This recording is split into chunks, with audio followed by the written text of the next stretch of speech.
Live. Hello, ladies and gentlemen, and welcome back to another exciting episode of Inside Movies Galore. I am one of your hosts, but tonight we are going to be returning again to the mind of Brandon from SeptumSin versus the World, as he tells us what movie he subjected us to watch this week. So why don't you tell us exactly what movie we are going to be discussing? Well, I don't know if you're missing Jacob yet, but we are in the midpoint now. But we are doing a film, a 2002 film called The Gamers, directed by Matt. Is it Vancil? Vancil? I'm not. I think it's Vancil, like a pen. Like I think so. Yeah. Well, yeah. Essentially, this is a film about a bunch of D&D gamers going through their weekly campaign in a small college. So that's pretty much that's all we need as far as explanation, because that's really all there is. Yeah, I think film is a bit of a generous term. So let's go ahead. Short film. I'm going to do this a little bit differently. Yeah, it does at least meet the feature length criteria of being over 45 minutes by 3 minutes. Technically, I suppose. So I'm going to just take this. We'll start at the end, and I'm going to go back towards me. So I'm going to start this differently. I'm going to ask one question, and then after that question, I'll move into the first impression. So we'll start with you, Dustin. Have you ever done tabletop role-playing before? I tried it once, and I was really bad at it. Well, hey, that's there. So is this your first time seeing The Gamers? You know it is. I almost was like, do I have to watch this twice to understand what's happening? And at about the halfway point, I was like, oh, okay, I get it. So it kind of took me a while to catch on. But, to my surprise, for something that cost $10 and was filmed in like a day and a half, this really wasn't that bad. Like I thought this was okay. Actually, I want to say it was $100. But they utilized a lot of their campus's resources at that time. So let's see here. Mo, have you ever done tabletop gaming before? No, never, Brandon. I've never touched a dice in my life. Yeah, of course I have. And it's, something that is pretty near and dear to me. I love it. Don't get to do it as often as I would like, but I think that's kind of all of us as we get older. I'm definitely pleased to hear that Dustin enjoyed it without having a ton of experience in the hobby, because I think that helps a lot with the charm of this movie. Well, I should add the caveat that almost everybody else I know plays D&D. So you can get some of the jokes at least from the outside. I got Right. almost all the jokes without. You got any like some difficulty. secondhand experience with it at least, and that's great. It's I love it, man. I think it's like a solidly well done little like student fan film for their hobby. They show these guys. I've always had a soft spot for them because they're from up here. And, they shot the shit all around like Tacoma and Seattle, I think. I'm pretty sure the castle that they storm is this like lookout by this winery that's out here. I could be wrong, but I've never been inside of it, so I don't know. And it's neat, man. It's a fun little film. It's the type of thing that if I got together with all my college friends and made it, I would be wildly proud of it. And probably would have made sequels to it like they did, So I know you're familiar with their work with Journey Quest, but have you seen this one before? This one I have seen before. Okay. The second one I'm pretty sure I've also seen, but I know for a fact I haven't seen the third Gamers movie. The third one kind of released to a little bit lesser fanfare as it went out, and because it's more about card games, Right. it's more of a niche one I would like to look at. Well, not really, because there's a lot of card game popularity, but it's one I don't hear a lot about in the circles. The second one I hear a ton about in circles. Yeah, I'm looking at them on YouTube, and it looks like Gamers Darkness Rising. That's the second one, right? Mm-hmm. That has 1.2 million views compared to 125,000 views for the third one. Oh yeah. So I'm more familiar with card games, so that's my regular thing. Oh, you should probably check out the third movie. Yeah, then. you'd probably like that third one. And these dudes used to have a pretty big convention presence up here too. Yeah. That's how I found out about the stuff. Like Journey Quest, they would just screen that at our local sci-fi fantasy con, and I saw it and I was immediately in love with it, because it's stupid and hilarious, and it's based on stuff that we all love. So, well, so first, Jake, have you ever played tabletop D&D before? Or you couldn't get through that without laughing, could you? Yeah. Well. Yeah. As Brandon well knows, if the party needs someone to kind of be the mark of the group, I guess.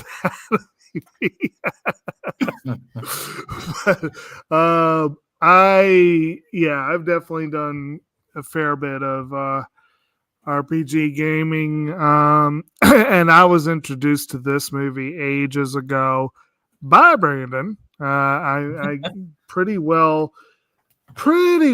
sure you showed it. Can't remember if you just showed it to me or to the group as a whole. I can't remember. I should have. You remember? I showed it a lot once I got into it, because when I showed it to the group as a whole. As a whole, okay, yeah. And of course, I'm pretty sure I got that copy that you mentioned that you are long since. I may have purchased it on my own, but I feel like I probably inherited that copy. I can't remember, but I have had it for a long time. And strangely enough, this is one of the life's little mysteries. My idiot brother is actually a big fan of this and Press Start and a couple of these other gaming type movies, which is very, very strange given his overall. So I've actually seen this one a few times on request. So I honestly couldn't tell you how many times I've seen this. This was probably at least a dozen. So I've seen it. And this was my first time, though, watching some of the bonus features. I did watch one of the bonus features this time. I didn't have time to do anything more than that. But hearing a little bit about what a shoestring budget it was and what they were, some of the tricks they pulled to get things done, I thought that was kind of fun. I think this definitely qualifies for that whole make your own damn movie ethos, definitely. Oh, yeah. And it's very trauma-esque minus all the gross out gags. Right. I mean, I have a feeling this will probably be the kind of movie that, from what you guys said, Lloyd Kaufman probably look at that and go, "Good on you," for these folks, because they really do do a lot with a low budget. And I know the two sequels definitely look a lot more polished because they did have more of a budget. But this one has sort of a little charm of its own. So, Tammy, have you ever done tabletop role-playing? No, I have not. Is this your first time watching the gamers? Yes. Oh. Maybe because I don't get into that kind of gaming, or I've not done it, or what. I didn't really get into the movie either. It makes sense, but it's good to have you here because it's good to get some opinions from somebody who hasn't had some of the experiences. As Mo said, it'll be good to see, especially as we go through it. Maybe you'll find some redeeming stuff out of it. Maybe. For some reason, this is just making me think of one of my favorite stories of things that happened on Twitter. some minor like fitness celebrity like posted a picture of himself like shirtless at the gym. I don't play Dungeons and Dragons. And then like kind of my semi-hero Joe Manganiello like posted like replied to that like I do, and the picture he used was just a collage of like a dozen of his men's health and fitness covers. Nice. Well, I mean, Vin Diesel's a huge D&D fan. Yeah. So, I mean, there's a lot of Hollywood D&D fans.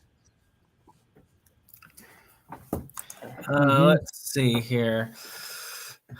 According to my friend Kenny, like his character appears like in Joe Manganiello's character appears in like one of the rule books, so you can actually add him to your campaign as a guest. So let's see. Next up is Forrest. Have you ever done tabletop? No, but I remember wanting to get into it when I was a teenager, but I never did. Because a lot of my friends, friends and classmates played tabletop RPGs, but I never got into it. It was a combination of just the cost, plus I just didn't understand how they worked. And then I remember like one kid telling me that like if you do those games, you'll never go outside. So I never got into them.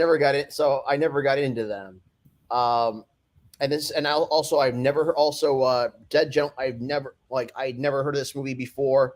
I'd never heard of Dead Gentleman Productions, or what was that one that I think there was their successors, Dave, what was the name? Like Zombie. Oh, Zombie Orpheus. Yeah.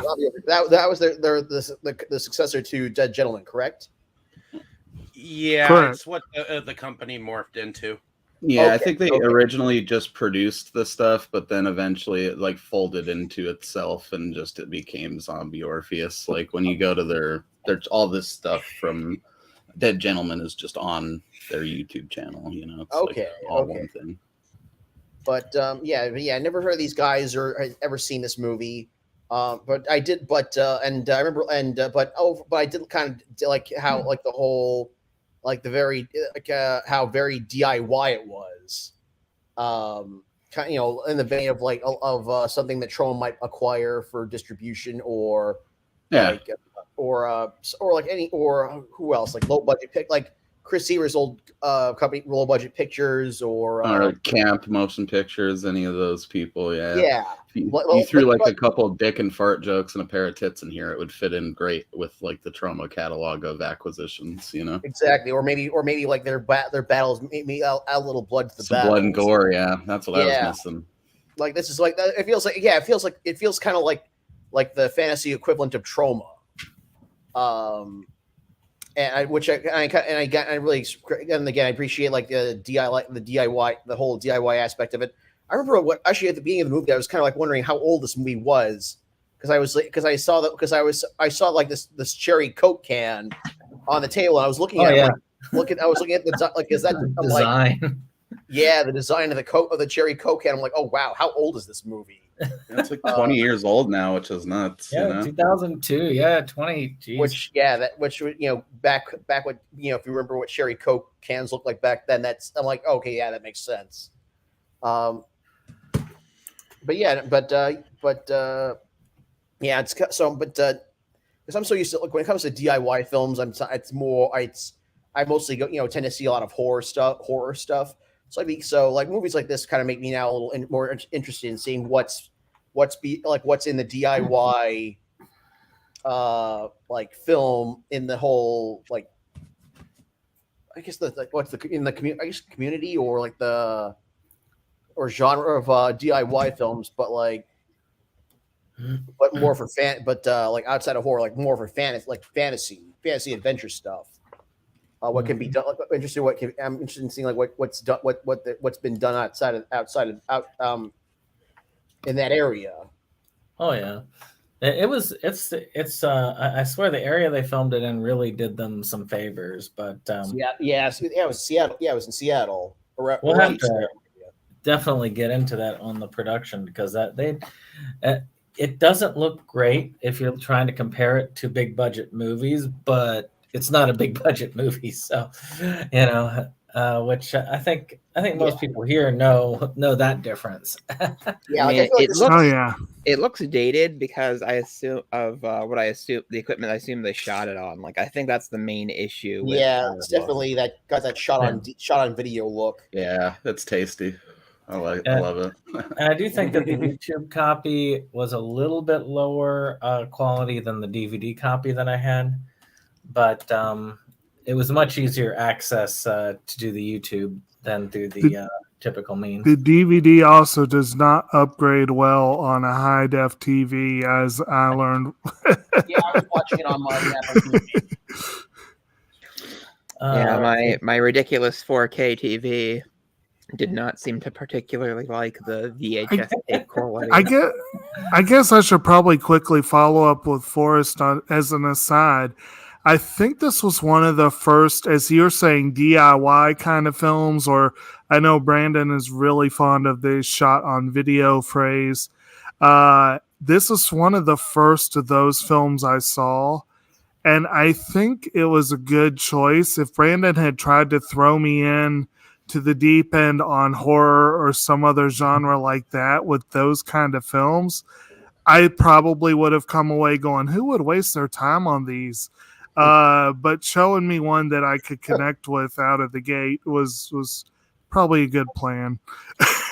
Oh yeah, dude. And I mean, then from there you can be like, okay, these are all just passion project movies a bunch of dorks made on their own initiative around the world, you know. So Right. it's easier to see something like Video Violence or Cannibal Cap Out and be like, I can understand at least the motivation to want to do that with your friends, even if I can't relate to it like I can this D&D shit, you know. Yeah.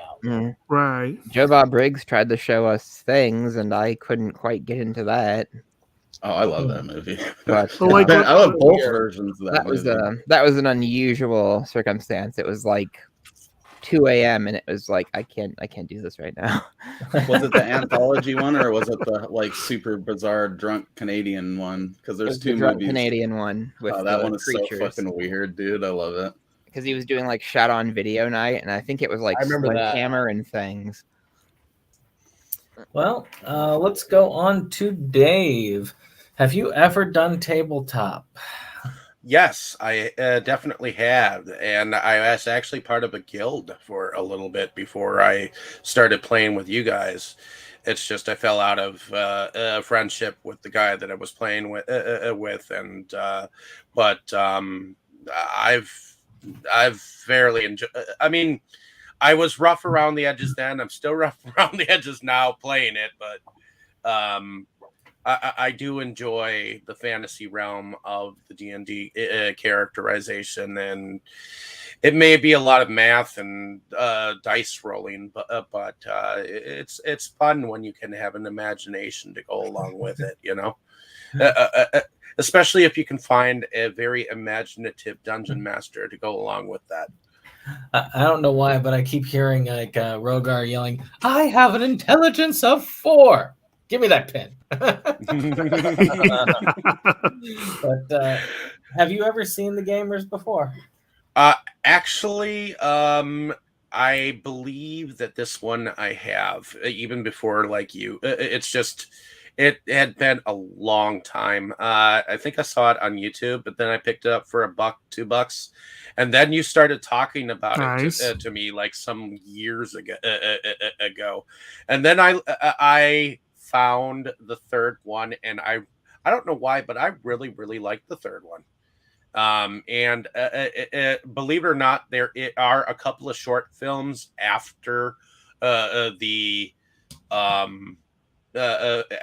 third feature that have to do with the gamers. I believe one's Humans and Households, which was done in 2013, and then of recently 2017, this one was called the Shadow Menace. Yeah. Yep, they had that pilot for the series, but they never were able to get more episodes. Mm-hmm. I have both of those on DVD. Mm-hmm.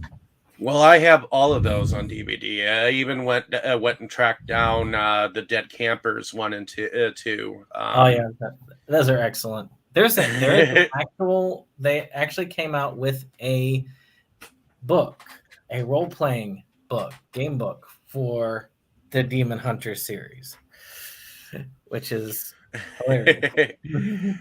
Well, there is a second. There's a. I thought, nah, I don't think so. I thought that there was a second, like a third feature to the Demon Hunters thing, but I could be mistaken. But I get what they're about. They're a bunch of college friends having a campaign, and they're super psyched about showing their imagination that goes along with it. And I understand that. I get that as an adult going and having something to do with friends was something equivalent of like going and dealing drugs, you know. It's just something that is super safe for you to do with friends and not really get too much trouble, except for that chick that just kept coming to the room, you know. But did you just say dealing drugs was safe to go do with Yeah, friends? no, that's a good wholesome activity, I suppose. no, For kids. no. It'll certainly get you outside, but you don't have to worry about There, and that. that's What what I'm kind of saying- said. What I'm Well- saying is it's better than the equivalent of going and doing that. Yes, unless Well- you were back in the days of the satanic. Unfortunately, panic of the you 90s. didn't take it that way, so. Hey, you got the stuff? Yep. Here you go. 6-pack Mountain Dew. Here you go. D&D, Dungeons and Dragons, Satan's game. Oh, jeez. Opening up a But, trench coat full of D20s to those kids behind the bleachers. Like, what do you need? I got it. You know. So, Kroll, have you played tabletop? Yes, D&D, Advanced D&D, and Shadowrun. I played all those. Mostly AD&D was the most I played for many years. Played, and I tried playing online. Not too successful yet, but hopefully sometime I'll get that going. Mo, again. So We'll get I love tabletop. You know, I have a huge imagination, so totally get into it, and yeah, it's very fun. Have you seen this one before? I have not seen it. I have not heard of it. This is the first time first time ever hearing of it or anything. Never watched any movie like it. You know, like people playing tabletop. Now that I hear there's a lot, I may try to look for more. And I enjoyed it, and I enjoyed the others. You know, at first I wasn't sure if I was gonna. When I first started watching, I was like, okay, this is like really low quality. Like, I didn't know if I was gonna enjoy it, but I did. You know, because I got into everybody's portrayal of their characters and everything, and yeah, it was fun. Oh, very cool. All right. Well, Brittany, so do you do tabletop gaming? No. I'm not looking at a DMG as we currently talk. Yes. I was initially going to be actually having a game start tomorrow, but due to healthy reasons, I'm having to remove that.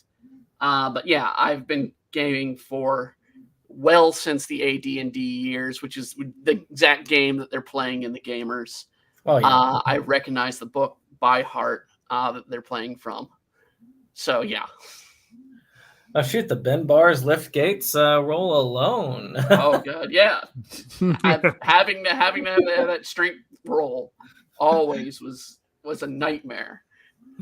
Mm-hmm. So, have you ever seen the Gamers before? Yes, you showed it to me years ago, as well as the second one. I have yet to watch the third one, but I think YouTube tried to automatically play that on me yesterday. It's actually fairly fun, especially if you like have gotten into the card gaming.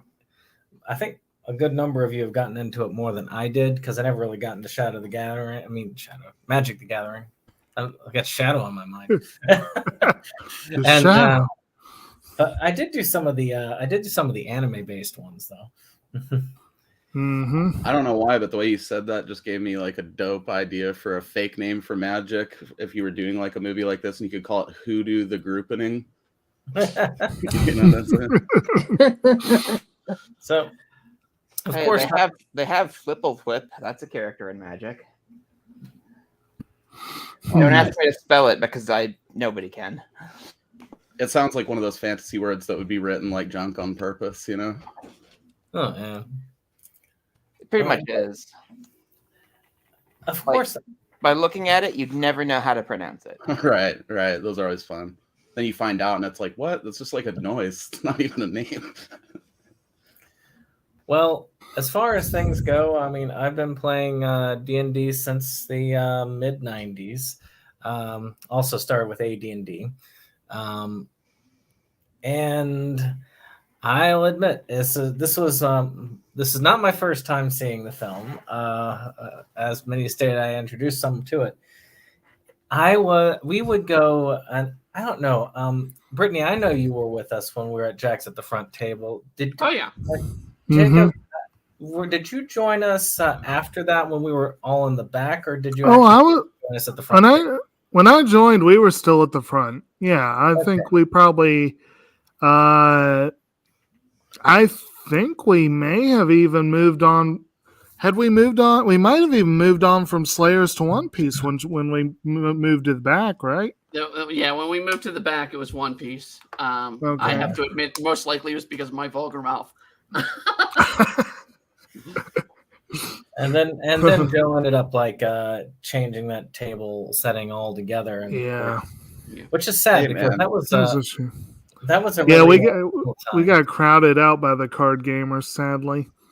You just gotta flip the script and embrace that foul mouth end of it, though, where it's like, really, these guys are just so hardcore they have to keep them in the back. You know?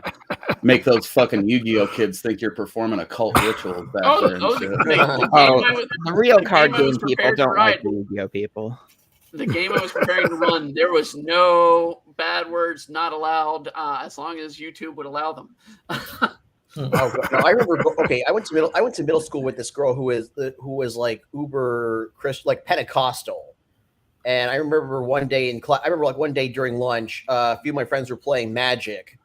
And she came over by their game and just knocked the whole set over. And my friend of mine had a huge fucking meltdown on her over it.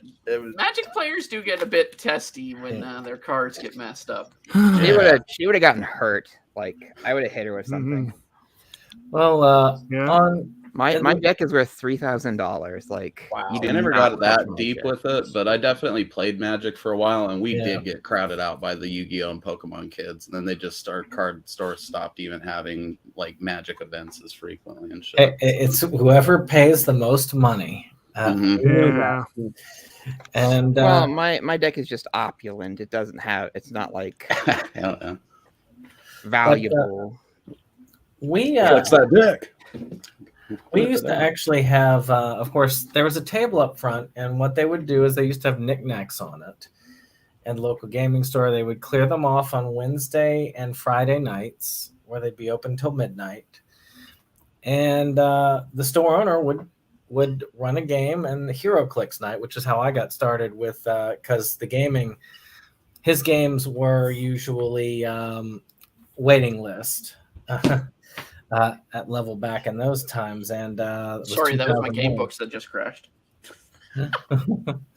But at that, so I spent many years at that store. I think probably from there we gamed at that store all the way up until I think 2010, maybe. 2009. Sounds about right. Sounds about right. Yeah. It was about the time. It was like maybe about half a year after I moved up into the area. So. I remember that Joe would get in some odd materials from time to time. And I was just getting into DVD collecting at the time. And that was probably around 2003-ish. And I noticed this thing, and it was expensive. I can't remember. It was like $25 or $30 at the time Joe was charging for it. I think it was 25 for the game or DVD. Yeah. And he just had like a couple of them sitting on the shelf, and I kept being drawn to this is the reissue that you're saying I'm back, but the old one actually had a picture of a D4 and a D20 on it. And my eyes just kept looking back to that, and I was like, I want to see that. I don't want to pay that, but I want to see that. Right. And I kept, and of course, YouTube didn't have it on it at the time. YouTube didn't exist. And so I ended up going, okay, fine, I'll shell out the money because I really wanted to see it. And then, of course, I was hooked because I'd been playing for a long time, and I kept seeing myself. And these were not a lot of the negative things. There's one called Fellowship of the Dice I got into later that really dives into the really dark and nasty side of D&D. I don't mean the satanic stuff. I mean the arguments and the anger and all that would happen. Yeah. But that was an angry movie. But this one really was cool because it wasn't quite as judgmental as the say Mazes and Monsters. So it was kind of a film that was made by people who you knew played and loved the game. So to me, this one actually does still, though I think that Darkness Rising was a better movie overall. This one still has a special place in my heart and really helped kickstart a lot of these types of movies going forward. So that was really fun. And I've collected quite a few of them over the years, and I've collected all the Dead Gentlemen stuff when they were Dead Gentlemen and sold their DVDs. And of course, Brittany introduced me to X Strike, which we've covered on these channels, and all of their fun stuff with theirs being video game related. I swear, as they get further along, they kind of fell in there. I don't know. Do you know if they ever commingled, Brittany? If Gamers and X Strike commingled, not to my knowledge, but I've not been to the conventions that they've been to further north. I don't know where the Dead Gentlemen or whatever they are now. I don't know where they go to cons, but I know X Strike primarily for the longest time was here just in Virginia and Pennsylvania. These dudes are up here in like the Northwest, so Yeah, a lot of the Oregon and Washington cons. Yeah, and the X Strike guys are in Buffalo. So okay, they're up in Buffalo now. Okay, yeah. But very similar in that low budget, but in general love of film and just wanting to put something out.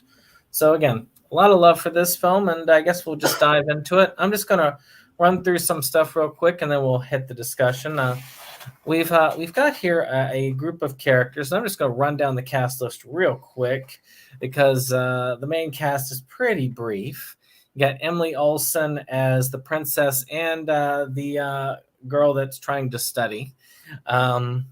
You've got Matt Cameron as the game master, who you see mostly the back of his head. Matt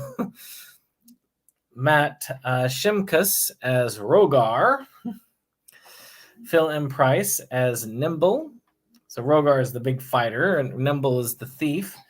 Nathan Rice as New Moon, which is the elven archer. Justin McGregor as Ambrose and Magellan, the wizard. And so much overall, Chris Duppenthaler as Mark, who kind of appears.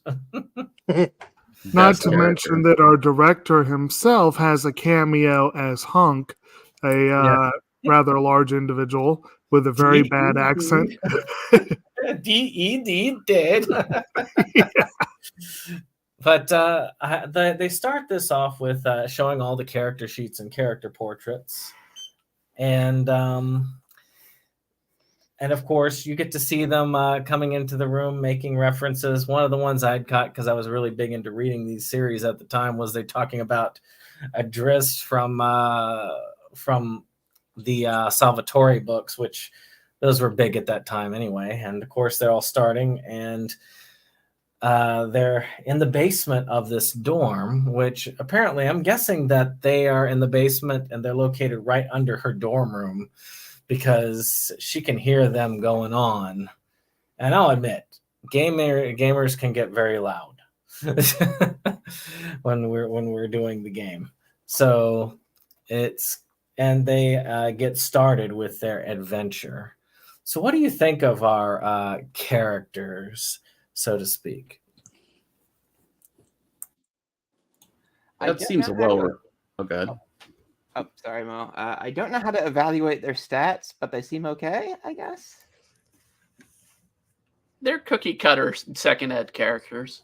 What is the Glee stat? That's just something I was curious about. Yeah, I was wondering that myself. Yeah. A couple of these terms I was a bit unfamiliar with, and that was one of them. I think was it? Yeah.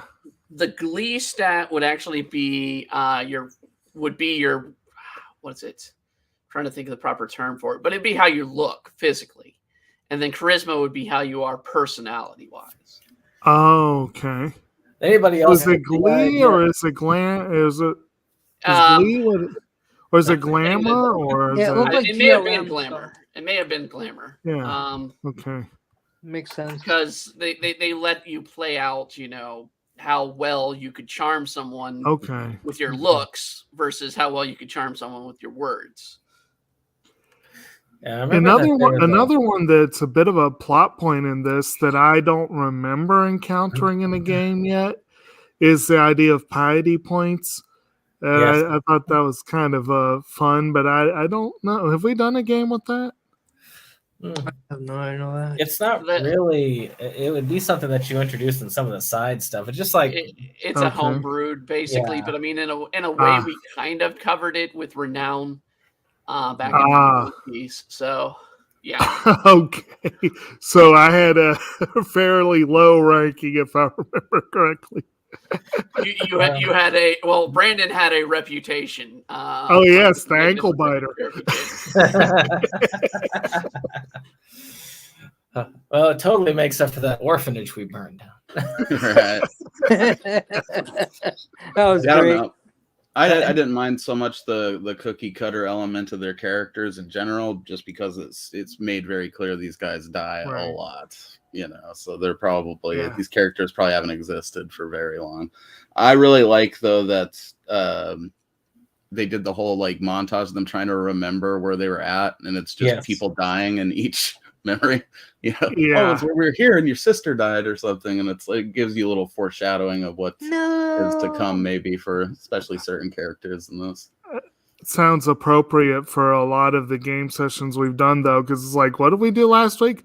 Now it's like once a month, so it's more like I don't remember. Do you remember? Try and paste, you either stream it or record notes. That's best. And of course, Mo, your point now in this movie is represented primarily by our mage, who is it Ambrose, and he's replaced by Magellan? Was that? Yeah. And everyone's calling it's Magellan. But then, of course, the second movie gave us the hide behind the mound of dead bards. I tried to do that, but the bard couldn't die. The bard just kept not dying. You should know by now that when you try to kill a character, he will live forever. Just look at Ace. Yeah, Ace and Ankle Biter and Unko. I left a lot of characters just to be killed, and that was the only reason that they stayed alive. But Alvar, those who did play second ed or AD&D, there was a practice known as rolling 3d6 down for stats.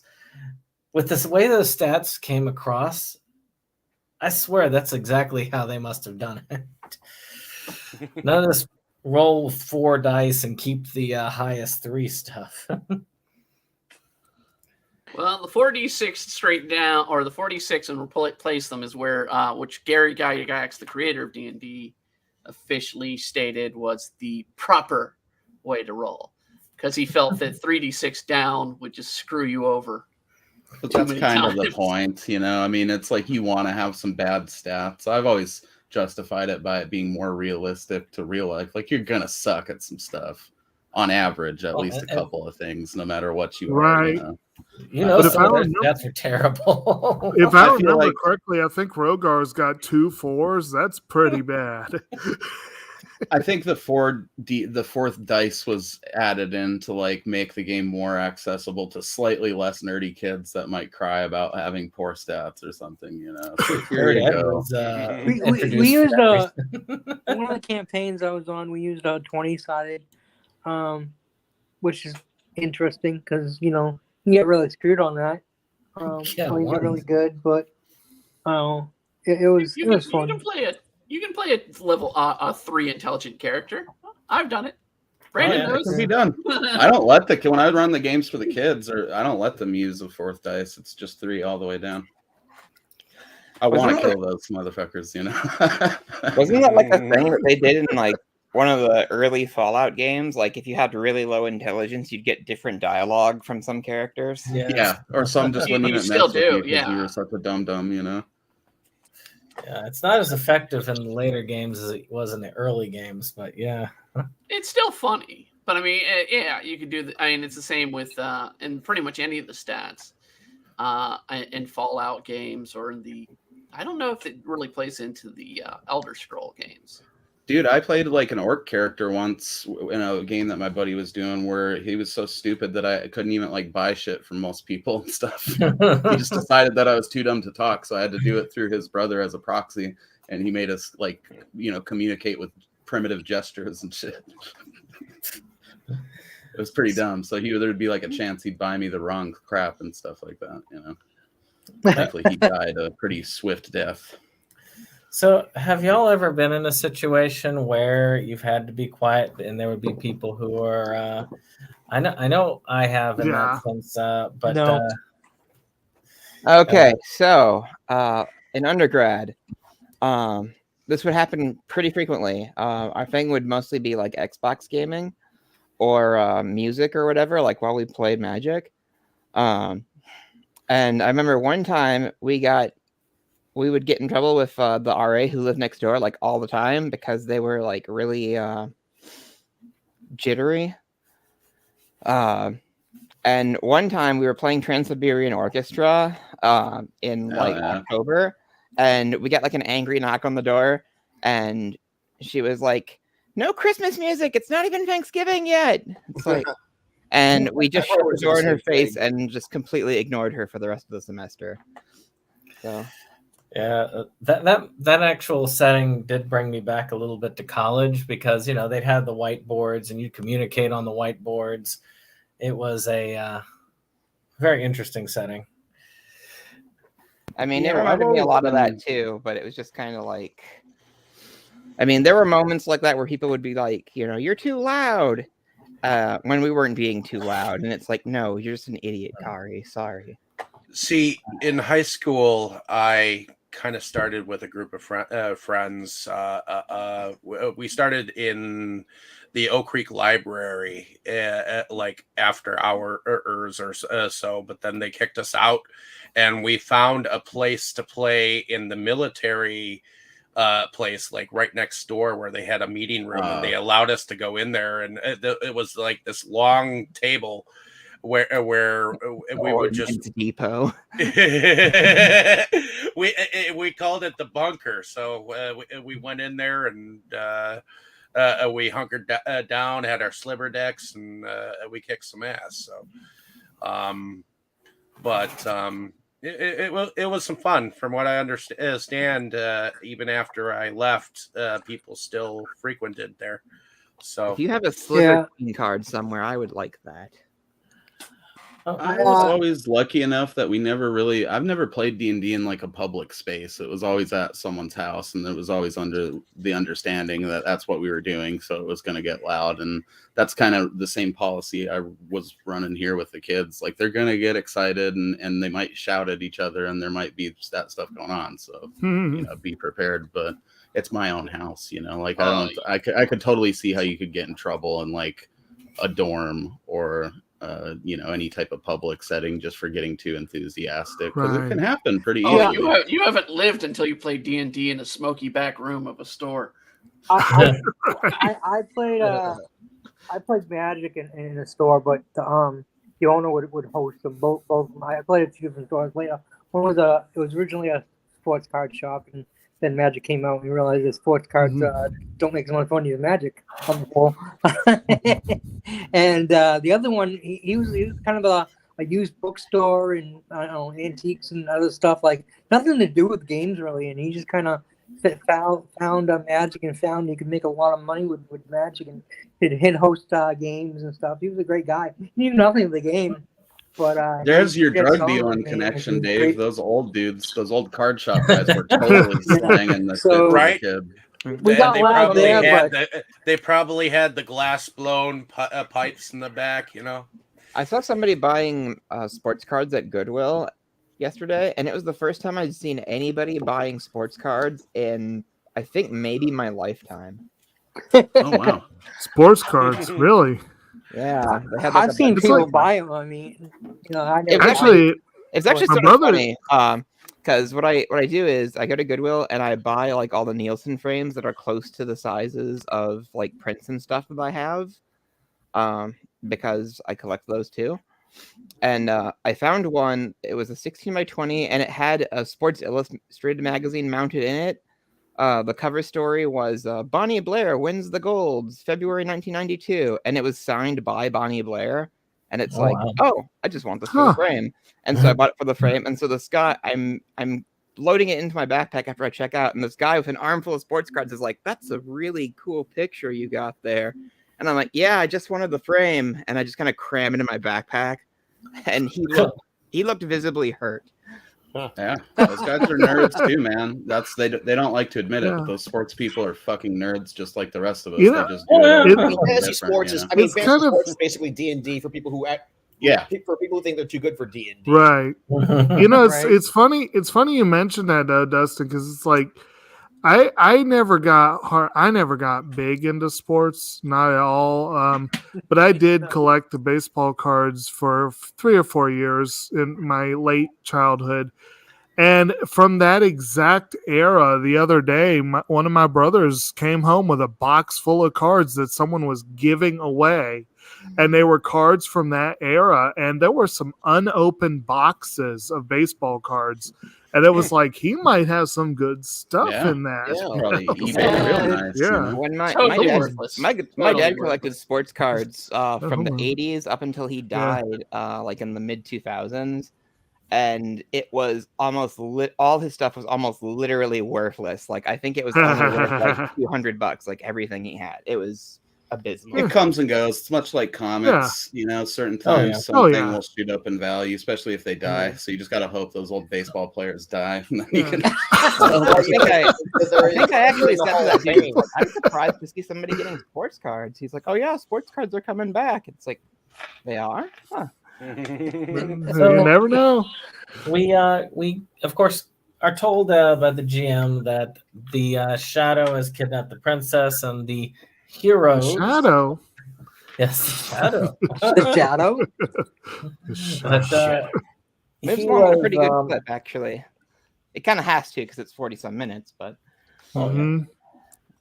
Basically, he kidnapped the princess, and they've been asked by, I think, the king to please go rescue her. So they go into the tavern to look for information, and we start with a couple of things. There's 3 that happen in the tavern that are major ones. One is the incident where Rogar drinks the dwarven ale.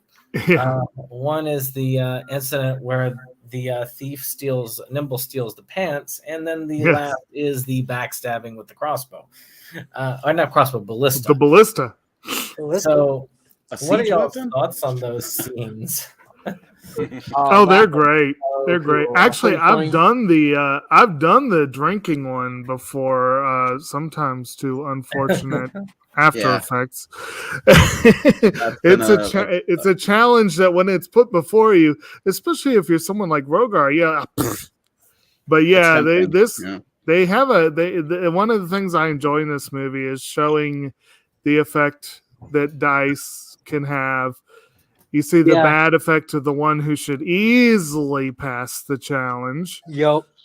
And then you see the guy. He kept rolling bad. It was funny. Yeah. He's like, well, and the one guy don't was want- technically still asleep. right. He's like, why do you want to take his pants? I don't want them. I just want to know if I can do it. Yeah. Yeah. It was funny. I knew people like that. You may remember my friend Andrew, who we've had on a few times in the past, who visits me sometimes. He runs a lot of different tabletop games, and I tried playing D&D with him once, and he is one of those players who would do stuff like that. Oh yeah. It's super relatable, Right. dude. If you have those characters, I've played with a thief that was like that, where it's like they're just constantly trying to pickpocket everybody and everything. It could be like a fucking water pail in a well, and they'd try to steal it, and it's like, why? What are you gonna do with it? Who hasn't had that happen before where you're like, oh, I can do this? Oh, yes, I am doing that. And it's honestly always something weird because they always want to do something like different the next time, Yeah. Well, dude, and it's oftentimes those types of players, and I'm sure we've all been that dude at times ourselves, for sure, because sometimes you're just in the cantankerous mood and you want to kind of try to derail the game a little bit. I'm known to do that, and it can have glorious results. Like I framed all my friends for murder once playing D&D because I wanted to just basically hook up with the bar wench, and our DM was like bummed that I was derailing this epic encounter that he had going. So he wanted to punish me for it. And after the end, she was like, well, she was going to say that you didn't pay her or whatever. And I was like, well, no, that's not going to happen. So I'm just going to kill her. And then so I killed her. And I was trying to push her into the storm drain he drew it on the map, So I'm trying to push her into the storm drain. I convinced his brother and his cousin to try to help. And then so he's sending guards in there to attack us. And they're like these beefy guard dudes. And I just did what came natural, man. As soon as they burst in and saw us with the body, I said, they murdered her. And escaped while they all almost died. It's pretty and of course the New Moon here, speaking of bar wenches, is quite enamored of this particular bar wench. But yeah, it can be really fun. It can be really fun when you have a particular trait that you can lean into with the characters. I have fun playing characters who are, I'm not sure if the party always has fun, but I have fun with characters who either are don't have any common sense, or Slayers has a great feat called Oblivious. So I had a character that I loved playing where I can remember two particular wins for Oblivious that may not have been wins for the game, though. One was where one was where the party was engaged in a battle for, I believe it was 2 full rounds, because she was literally looking in the other direction. The Oblivious roll, she was literally looking in the other direction. Didn't know there was a battle. And the other one was where Brandon was playing a character older than dirt, and I accidentally convinced him he was dead. That's awesome, dude. See, I mean, it's like derailing the shit a little bit can be fun. It has mixed results because it is sort of like impromptu theater, so it's sometimes it's going to be hilarious. Like in that case, by the end of it all, he was like, I don't even care that wasted like 2 hours of our time. That was hilarious, but there was other times where you could tell we bummed him the fuck out because he had like all this epic stuff planned, and we ended up just off on our own shit, being idiots, Well, another time I was playing. There was another time I was playing a character who was an idiot, and someone else in the party. Might have been. I feel like it was Brittany, but I can't remember for sure. It was someone. The character had electrical powers, and they were convinced to electrocute themselves because their evil twin was the one in the mirror. So, like I said, good stuff. It's probably somebody else. That was fun, though, leaning into her idiocy. Well, what did y'all? There's a podcast. The podcast I like to listen to, Chapo Trap House. Occasionally, they do like a tabletop game episode where they'll play through a scripted campaign of Call of Cthulhu, or they recently started D&D. Nice. And they screw around like you wouldn't believe. Like there's in the Call of Cthulhu game, like there was a moment where it's like you come upon the cultists like altar. There's a man standing there chanting. What do? I run up and I am now chanting with him. I take my pants off. Yes. I roll to take the occult power out of his dick. Well, it's very accurate because at the end of the day, to do any of this stuff, you've all got to kind of be dorky kids at heart, you know. If you're gonna play beyond like the first session, usually there is like sort of that straight dude, you know, that's not a nerd that plays with you.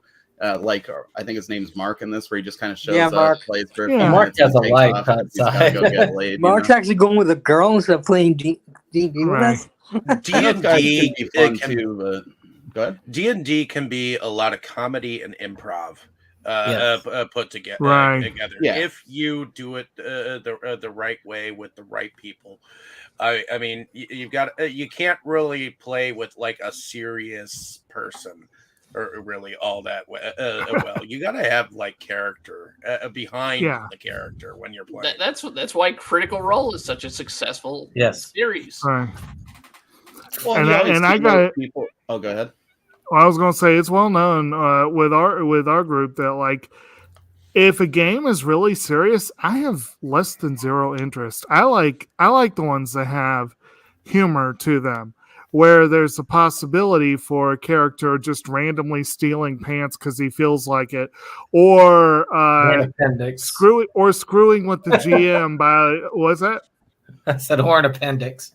Or yes, or like his follow up with the ballista, like you're going to backstab him with a ballista. Siege weapon. That's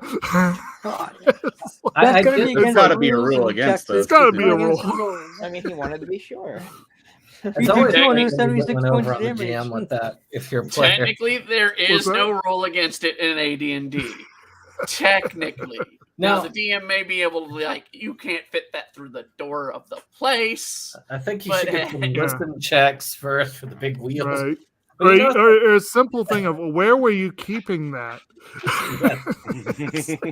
Well, he made it. He made it on the spot. So, I mean, you even have the reactions of the other gamers when you cut back to them, and they're doing make it feel like you see he's rolling it in. You know, you can see they're doing that as they're going in there because I mean that's actually a fairly realistic reaction because we'd all be like, I mean, if I was sitting there and I was in the party and Brittany was playing a thief that had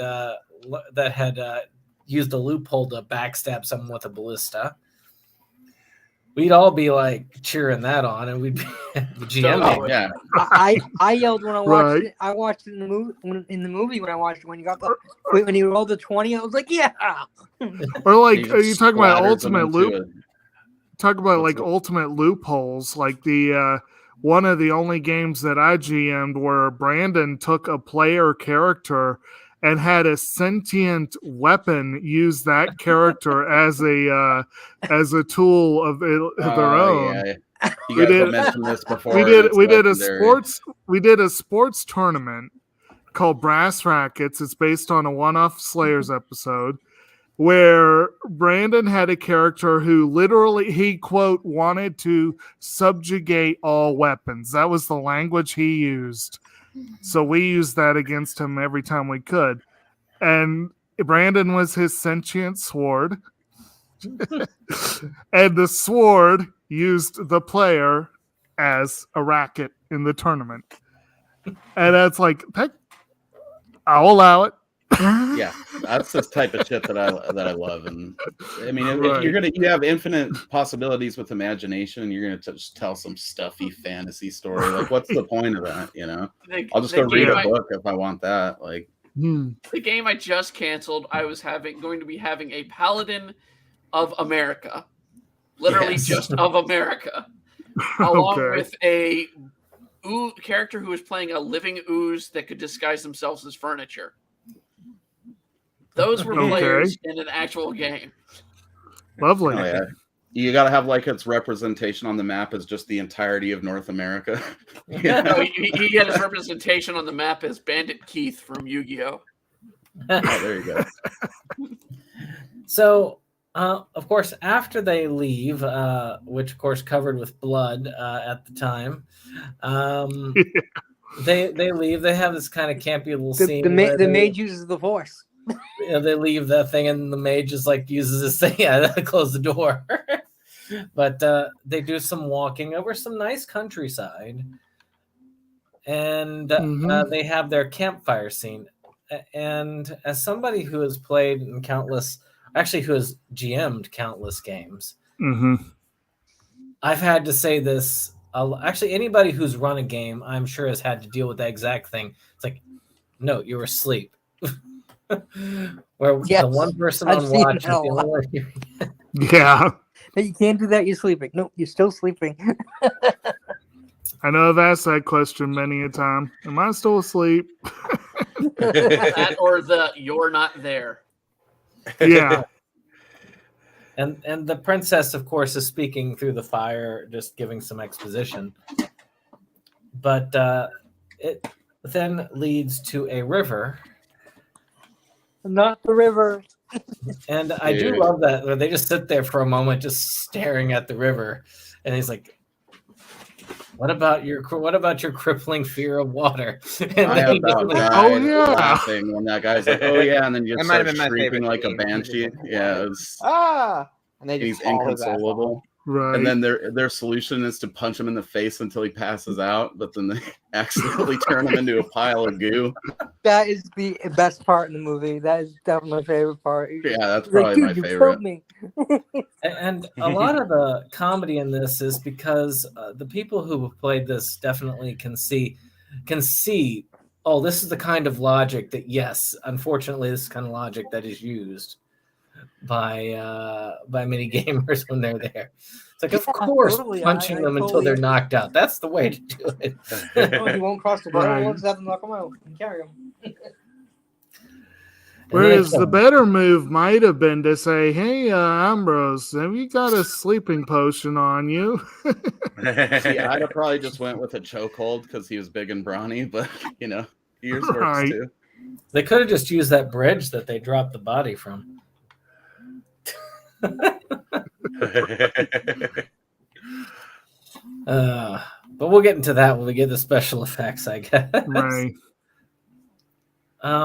But of course, Ambrose is dead, and this is something that I also like, Sean, because a lot of the times, the only other real D&D movie that we had before that wasn't the D&D movie, and I'd rather forget that, was Mazes and Monsters when it talked about gaming. And of course, that's kind of based off of that whole Dark Dungeons, which we covered the Dark Dungeons film on this channel before. Yep. And that whole thing of like, well, when your character dies, you have nothing left but to kill yourself. Like, they're just so upset. But of course, in this, they show the real reaction to what happens when your character dies. And then you a little bit of frustration, and we're starting to roll up the next character. And then they eventually kill Markov. Well, here you got to mention, of course, that the GM's like just ready to barrel on. Oh, wait! We got to bury him, and at first it sounds like, oh, they're being good party mates, Yeah, he's like, yeah, we get guys.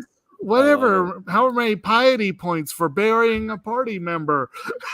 It's like, and that's where they're all excited that they get an extra experience and shit. And that's where Newman has a great that'll totally make up for that orphanage we burned down. And then of course they immediately loot the body. Yeah, it's like, oh, we hardly knew you. Dibs on the. There's also a part of me. I love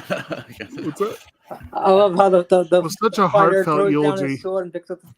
Yeah, and he's looking at it like, this is fucking sweet. It's so good.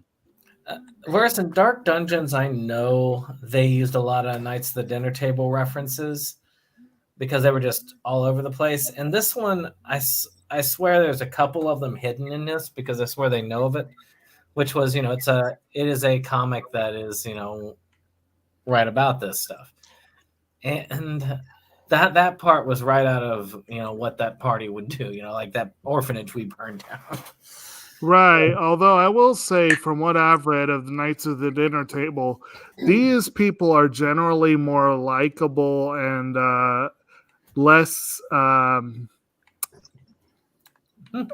Well, let's just say Knights of the Dinner Table mentality is a little more cynical.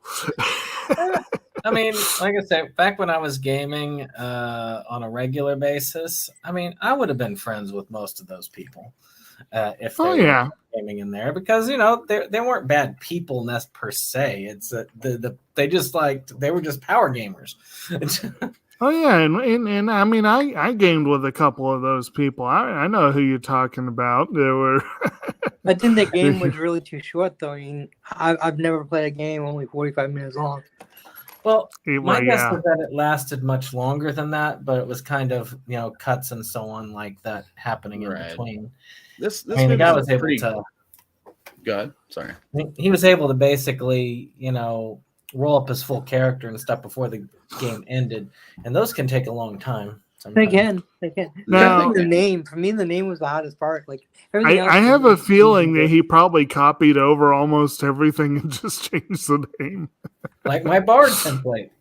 Exactly. Well, he went from being a novice mage to a wizard.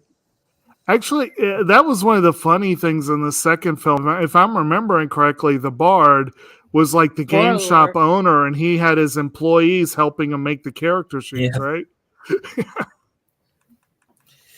He had these carbon copy things that he had prepped for him, so he came with a stack of character sheets. But again, luckily, I mean, that just goes to show you, though, that a lot of that perception that we're I mean, yes, people can get attached to characters, but more times than not, it's more of just some frustration and okay, I'm moving on. Yeah. I mean, when people get upset, it tends to be because something really effed up happened in game. Yeah. It's not usually the character itself, although that, if you've been with a character for a while, there's an attachment there, but still, it's more disappointment. I had a genie character for about 5 minutes. What's that? I had a genie character for about 5 minutes. We've seen some 5-minute characters. I know Brittany had one, Swan Dive. Well, more than 5 minutes. But still, yeah. That was a 10-minute character. I killed the unicorn. And then there was the assassin, I think lasted about 15 minutes. Because I was supposed to be neutral, and I killed the unicorn, so I immediately got. Oh. I got murdered by the gods. What makes a man go neutral? Well, what were you saying, Brittany? You had, I saw the microphone go off. Oh, I was just coughing at the swan dive comment. That's all. Talk about failed checks. What was that? It was like you failed a climb check, and that was like the first roll you made or something like that. First roll I made was fail a climb check, and then a second roll to attempt to get caught, to not die, and I immediately died. Yeah. This was 10 minutes after introducing the character to the party. Right. Well, I admit that was more the module's fault than my own. That module was pretty deadly. That was a tough module. Like level 4, time to fight the dragon. Yeah. That makes me think of that one joke from Gravity Falls in season 2 when they have the D&D episode where they're fighting the D&D character, and he's like, I summoned the Fantastibeast or whatever it was called. And they're like, I thought they banned this creature. I'm using the controversial 4th edition rules. I mean, when they fought Weird Al. So it just made me think of. Well, it's a great show. So as they continue, they do have a big fight, which we usually a lot of the combat is part of what makes the thing enjoyable as well. So they got into a fight with the thieves. and you had some rules lawyering back and forth And the about, Bandit King. about being surprised or about when he could shoot the Bandit King and all of that stuff. He keeps shooting him. He's like, you're pissing me off. And you know that there's always that power struggle sometimes between the players and the gym. Well, Oh, I know yeah. in the rules that this is what it says, and I get this check. Yeah, but I'm the GM and I say this is going. And they had a nice little fight with the Bandit King. I want to say, was it them or X-Strike that had the purple ninja? Or did they They share had it? it. They had it. Purple Ninja was in credits in the Gamers movie. I saw it when I was walking. Well, he was in the background of Yeah. this fight, so which I noticed. I'm like, oh, Yeah. there he is. I saw it too. I was like, oh yeah. But what did y'all think of that whole thing? I mean, I know at least Jacob and Brittany know of at least one person that we can think of that would have done that. Or acted What that the rules lawyering with the I knew Yeah. somebody like that in Magic. My God, he was a walking book. Drove me nuts. And they're cupping their hands over the D20 when they roll it. I'm actually an archer, and I have spent weekends making bows and arrows, and I know all about how you can. It's worse when they rules lawyer and you wrote the rules. Oh yeah. Well, what was it, that one where they had a bone slime and it's like, well, I'm immune to Oh instant yes. attacks. Yes, I remember that one's encounter with the slime. And I also remember their speech about proper tanning techniques. So, you know, these are those types of things. I mean, they come about. I did like the speech that the guy was trying to give each time. And the fact that he just kept getting killed. All your worldly possessions. It's like, you stop killing him. Let him finish I love how he keeps shooting him in the collarbone too. It just looks so painful. I'm sure they did it for budgetary. I mean, they can't shoot him in the face over and over again because it would take effects. Right. So they just had a rig for his collarbone, but it just had a good, satisfying impact sound, and it was funnier with doing that than different spots because why the collarbone over and over? Like, it's just such a painful place to get shot with an arrow, I would think. And right. I felt Easy bad to for the stick guy the about flesh halfway body. through. And you also notice that's when Mark does show up when they're at their darkest thing. Mark does come in. Mark finally shows up.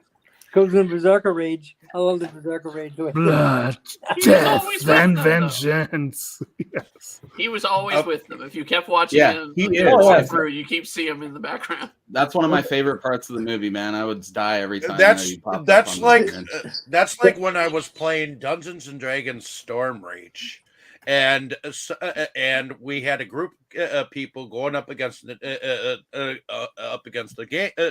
dragon, and a character would just be standing around because the player behind that character was like vacant from that character, and the rest of us were fighting it, you know, and so he's just there, you know, he's not really doing anything. That's fucking hilarious. I laughed my ass off. That was just so funny. Just seeing I love how the band is even like going up to him like they're gonna fight him, but he's like they're like putting their hand in front of his eyes. Yeah. He went there or whatever, and then they don't bother fighting him. And then they use him like he's a tree when the thief is running away from two of them. Oh man, that was hilarious. It was just, I've never seen that. We've always had everybody there that was there, you know. If they weren't, we always just explained it by like, oh, they're off somewhere, you know, doing something. Oh yeah, yeah. So we've never had that, so it was pretty funny watching that. How they he just wasn't really there, and then he shows up.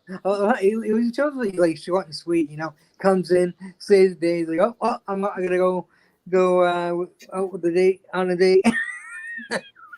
Well, you know, I mean, it's understandable. It's college. It's there, and you know, that's a That's a thing. And I think the mage guy was hilarious. So, we should punish him by killing his character. Teach him to go out with a girl, that beautiful, intelligent girl that and he might actually get laid. And can you imagine that? And they're all like just looking, and no one's even thinking of the game. No, they're imagining it. You know. Yeah, they're actually. Oh, wait a minute.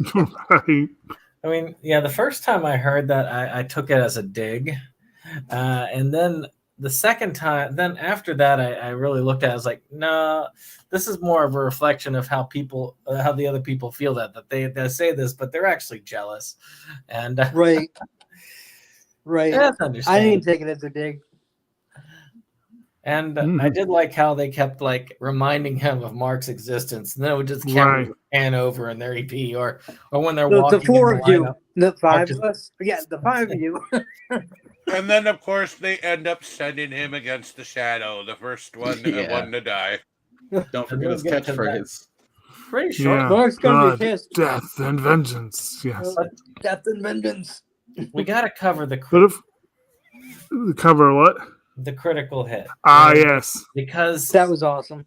That's like only one chance in there, and he took it. And again, that is a thing. Is like, oh well. And they followed that dice roll, which I heard camera-wise was really hard to get that scene. And I imagine just getting a D20 is hard to get, and then get the roll. Right. And this following it as it's skipping around like that. That was I just thought that was an epic feel. But yes, I agree with. Oh yeah, totally. As when it came at 20, even I felt the excitement of that. Oh, I jumped up out of my seat and I yelled like, yeah. Well, it made me think of an interesting question too, because do you guys respect Jumanji rolls in your house where it like goes off the table, but if you can find it and see what it rolled, it's still like that's the roll, or do you let people roll again? Depends on who I play with. I've played both. Yeah, because I respect that. I think it's a fun thing to do as long as the dice isn't hard to find. Every now and again, it goes under a thing, and it's like, well, by the time you get out of there, like getting it from under there, the suspense is gone. So let's just let you re-roll. But I don't know, because I thought it was going to go off the table. Like I got excited for a second, like yes, Jumanji roll. You know, it's gonna like be, and I imagine it was hard enough just to get what they got. So getting in the jungle, you must wait until the dice read 5 or 8. Right. Yeah, I gotta admit that was quite the roll. It was. Yeah.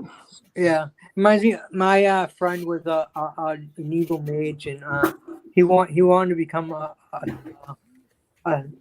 lich, and so you have to die. And then there's an extremely low chance of coming back and becoming a lich. So he's taking a chance of this high level character. She has to be 18th level or whatever, just to even do it. She has to be kind of high level just to do it. So he's taking this extreme chance to do it. So we're all watching when he's rolling this because he's we don't want him to die. We like this character and shit, So we're all watching him, and he rolls a 20 and fucking makes it. And we're just like, yes. That would have been how in the original D&D campaign I was in for about 5 or 6 years in high school. If you died, you started back at level 1, no matter how high a level you were. So I'll admit, death did have a field then. I would have been a chance. I'm not sure I would have taken. No. Most of the time, death means your character's gone and you got to roll a new character. Yeah, that's how I run with it. Like, going back to tear level up that 1 character sheet is actually an easier way to play because you should keep your character. Yep, death always means new character. Yeah, you lose your character.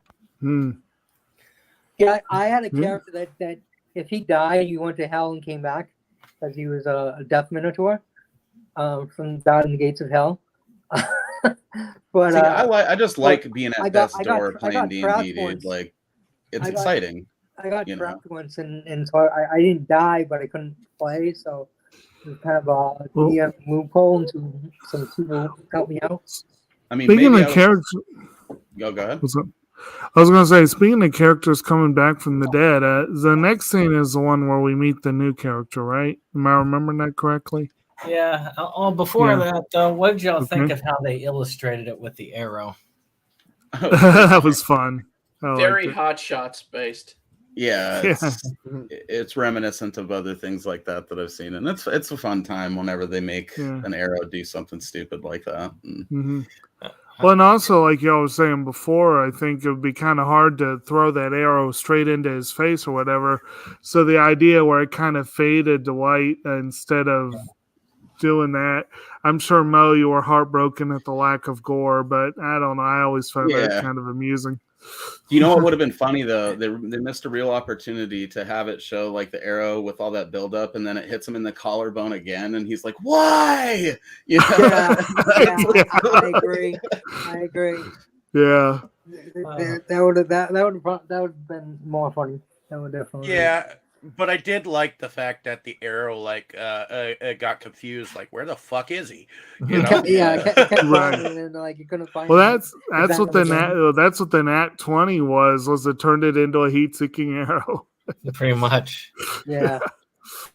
So, I mean, I think that's the best illustration. Is sometimes in those types of games, a natural 20 or critical success, if it's like it, you get that 10% chance or that 1% chance where the impossible then suddenly becomes possible.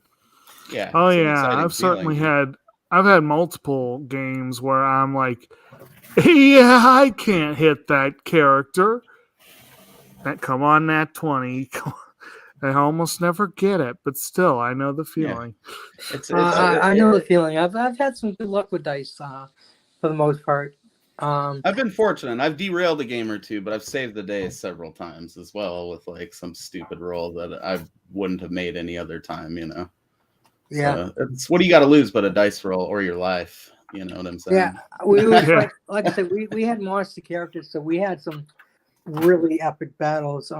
You know, because we were super powerful, so we had to fight powerful stuff. And we actually came up against Tiamat. We didn't beat Tiamat, but we survived. So I consider that a win. Because it's Tiamat. Basically, I had to sacrifice my over dragon kind, which I could summon an elder red dragon to fight for me, and he sacrificed himself for us to escape. I don't know much about D&D creatures, but I know what Tiamat is. Right. Everyone knows Tiamat. So we get to the castle, and of course, as Jake was saying, Magellan is waiting for them, and the DM says, you know, I want you to roll this. Yeah, remember, you've never met this guy before. The last guys you met tried to kill you, and you're standing in the ruins of an evil, cursed castle. Just act appropriately. I thought they were going to kill him again, honestly. You seem trustworthy. Would you care to join us? I've seen it go both ways before. But you know, sometimes a group doesn't want to fight with the. I mean, the guy just lost his character, did a lot of work to get his stuff back together. So sometimes they just like, hey, let's get together and move on. Yeah. Yeah. I mean, it's, you know, I don't think my buddy Kyle, when he was running games for us, ever made us like reintroduce a new character. It was just kind of on the understanding, like, it's, hey, you know, you guys used to travel with my father. You know, like it's just a descendant to the character. Let's keep it moving. You know. And of course, we have another repeat of Rogar's bad luck at the dice. Right. Yeah. Six front picks it up. So, I love how he says, "Lift with your knees, not with your back." Oh, it's so great. And that Tuscan Raider fucking war cry that he lets out after he rips it is just, that's another part where I about died laughing. But he has like a 6 string. So the barbarian with that. He had 19, right? Rogar was like 19. Yeah, 19 strength. And I think New Moon was like 6. So you had the barbarian throw out his back. Yeah. 6 strength made it to the 19 game. Right. I mean, actually, come to think of it, when I was playing Second Ed, there's that bend bars, lift gates thing.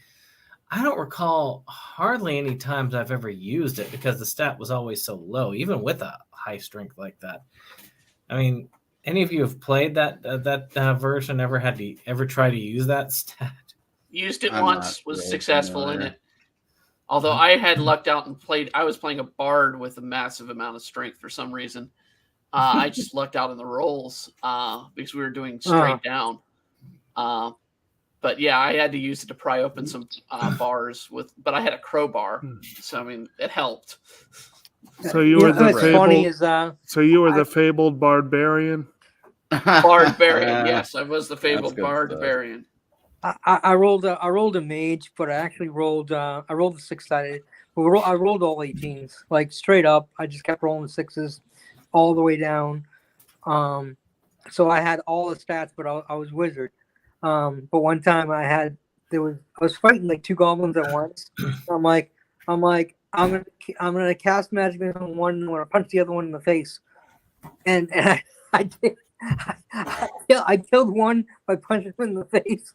Oh yeah, I've been out there just ripping their limbs off and bludgeoning them with them as like this badass wizard tank. Yeah, I was a chick, so I was a female. Hell yeah. I was a female mage with 18 everything. So she's like hot. She's super intelligent. She's super strong, super agile, dexterous, everything. You know, but she could be any class. You know. But I wanted to play, and it was a straight mage, even though it was AD&D. I wanted to play as a straight mage because, you know, I wanted to struggle through being a mage. But of course, I ended up rolling the best rolls ever, and it wasn't really much of a struggle. So I played to my strengths, literally. You know, it's like, well, shit, I'm strong, and she's fucking super hot. So, you know, like all this other shit, like the charisma and everything. So, you know, I play it. I played the character. So we finally do get to meet the Shadow. The Shadow. The Shadow. And he's allowed to finish his monologue. And well, actually, before they get to meet the Shadow, you have that part with the traps. Yeah, and we got another. That thief was hilarious. Yeah, he's like, I didn't say I'm sneaking, but I'm always sneaking. The sneaking didn't work. Well, instead of sneaking, I'm crawling. Yeah, that DM gave him a lot of wiggle room on he shit did. that He I've totally seen did. people just shut down. Nope, it happened, bro. Just accept it. You know. Oh, yeah, I would have been like, especially even if I got into the last. I mean, he might have been like, yeah, it's too high for him to make anyway. So, but I would not have let him do what they did. That's like, well, I can't do that, so we'll just send in the barbarian to just take the hit. Nah, he'd have been dead. I thought it was funny. He's like, oh no, I only have 85 more hit points left. I like how the Shadow is like just some dude. Like after all this stuff. And like those, I don't know if any of you guys have ever done the thing where you use like your laundry to make yourself look like Sub-Zero or some shit from Mortal Kombat. Like you put the jeans as the shoulder pads and shit. That's what it reminded me of. Actually, you know what this reminded me of? This reminded me of a Mastodon video for a song called The High Road. Like, have you guys seen that? I don't know. Basically, it's like this nerd is like LARPing. That's the best way to describe him. I'm sorry. And these guys like beat him up, and then like his neighbor like teaches him to lift weights, and then he beats up the guys who beat him up the next time they LARP. And cool. They're all wearing like very, very, very cheap costumes, and this guy looked like he was from that video. Dude, if you guys are into stuff like that, check out the video for it's Red Fang. I forget the name of the song. I'll put it in the chat later, but it's like these drunk guys in this car see these kids LARPing and they're like making fun of them for being Harry Potter kids or something. And then the kids like flip them off. So they build all this sweet armor out of like beer cans and these LARP weapons. And they come and try to kick the shit out of the LARPer kids. But the LARPer kids just get all these real weapons out of their car and just fucking slaughter the dudes in the park, like cutting off limbs. It's got all the like splatter and gore that this didn't have in it. And the song is pretty badass too. I wish I remember the name of it. That sounds like something you did post a while back. More than likely, yeah. It's I think I probably saw that every now and again. Nice, yeah, it's a good one. Sounds like me. Anyway, but yeah, and then of course this scene also gives us another thing most gamers could probably appreciate is when you get that artifact that you just really, really want to use. Or see And so used. Rogar, what's that? Or see used in this case. Yeah. Well, like Rogar has the Sword of Ogre Decapitation, which he keeps trying to use, and he's like, no, that only works on ogres. And the mage turns him into an ogre, and he turns him into an ogre. There you go, buddy. Yeah. But yeah, I thought that was kind of an interesting little layup Because there. I'm like, oh shit, he could have turned him into a goddamn bunny or a butterfly or something, you know? Like, right. Something stupid, but it shows. I thought it was cool because it like illustrated that even though they are clearly idiots, they sort of know what they're doing a little bit enough to like, make at least a sound decision or two every now and again. They've clearly been doing this for a bit. So it made me think of in Magic there's something that some people call silver bullets, which are like one card answers that like completely mess up your opponent's game plan or like totally shut down their deck, like that your opponent just doesn't have a response to. And it made me think of, it's like, oh, he's got a silver bullet for ogres. Okay. Oh yeah, there's tons of weapons like that in D&D that you can get that have very specific powers towards certain stuff. You know, I had it's pretty cool. Burning stake only kills cyclopses. You know, I mean, well, look at it. Lord of the Rings. They had the sword was glowed when orcs were around, when goblins were around. Sting. There you go. Yeah. So, and I think it had like a +2 to like damage against them or something, like if it was like D&D, like like it had extra strength against goblins, I believe. So yeah, even they did that in Lord of the Rings. Makes sense. It kind of I think is like what Dustin's referring to with Magic, which is obviously referring to the whole idea of like. Now I played Magic, but that must be a newer rule that I know nothing about. It's not a rule; it's like a slang term. Well, competitive. Yeah, I've never heard of it. So but I haven't officially played in a long time. I mean, I played online, but I haven't really played in a very long time. Then of course we have them all doing their celebration dance. Yeah. Like da da da da da da da da. And they were very loud. The fucking dude taking his shirt off. I'm like, oh crack. I'm like, why the fuck is this dude taking his shirt off? Now I admit I've never actually been in a D&D where we've had like this kind of like everybody got together and just did that sort of dance thing. Me neither. We got excited. We might have to start to institute though. Each other fives and shit. I have to implement that in our sessions. But yeah, that was a little bit extra, but that was funny. In a fun way, yeah. Yeah. Maybe it was the drugs Dave slipped him at the beginning were starting to kick in.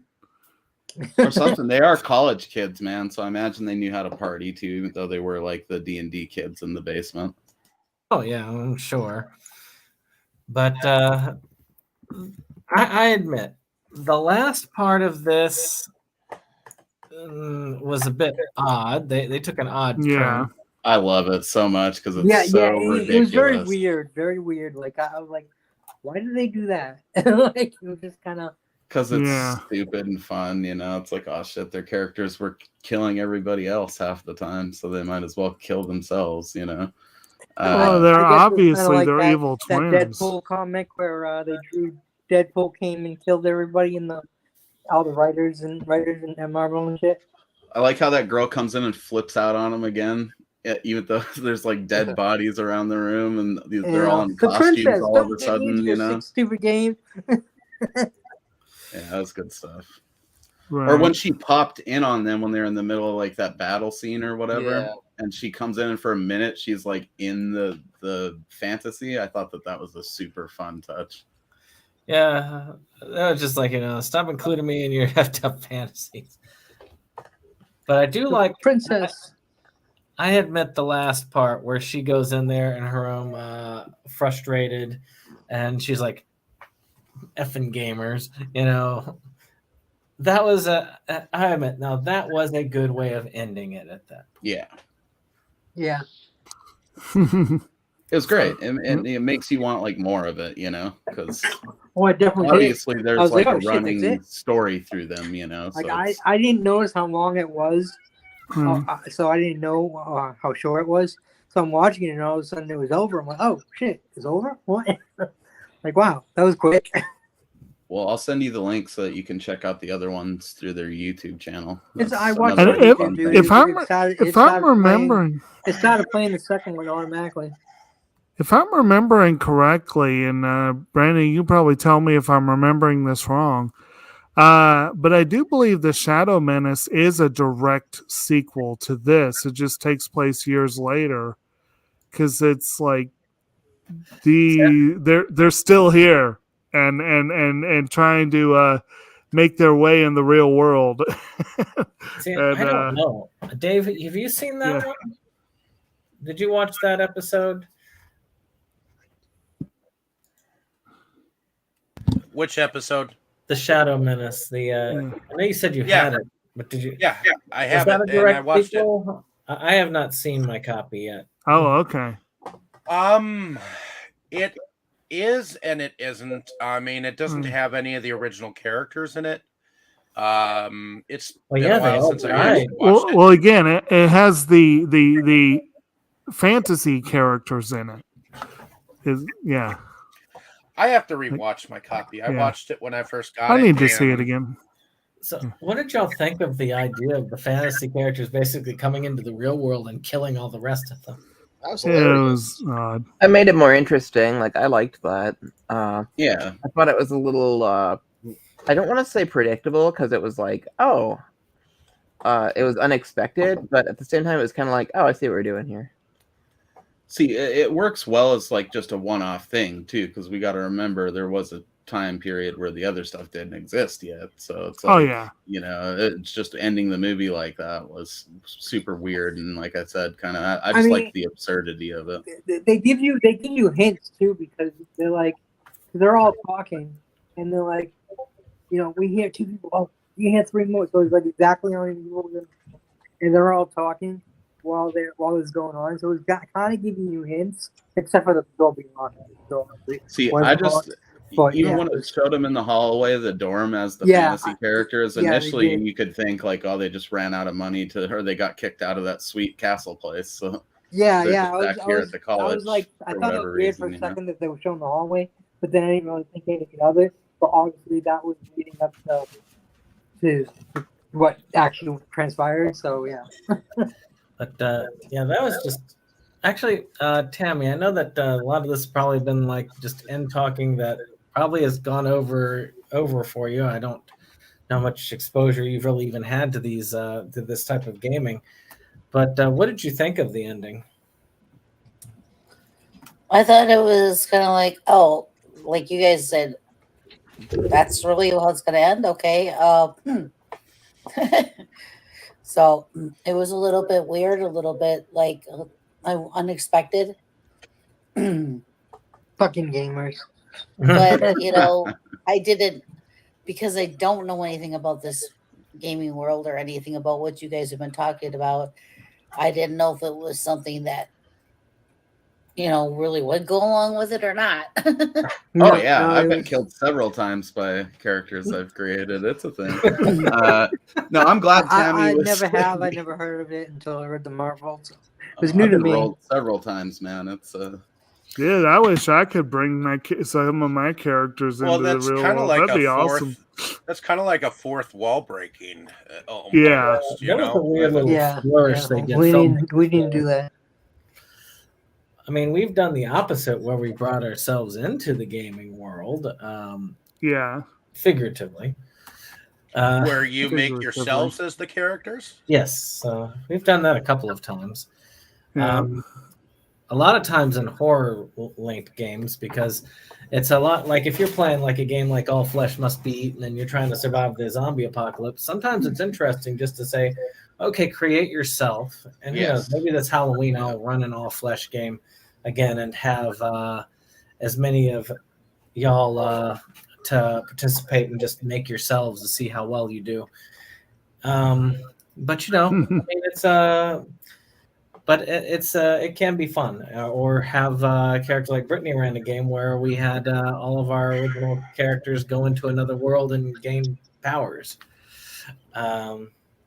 which was very interesting.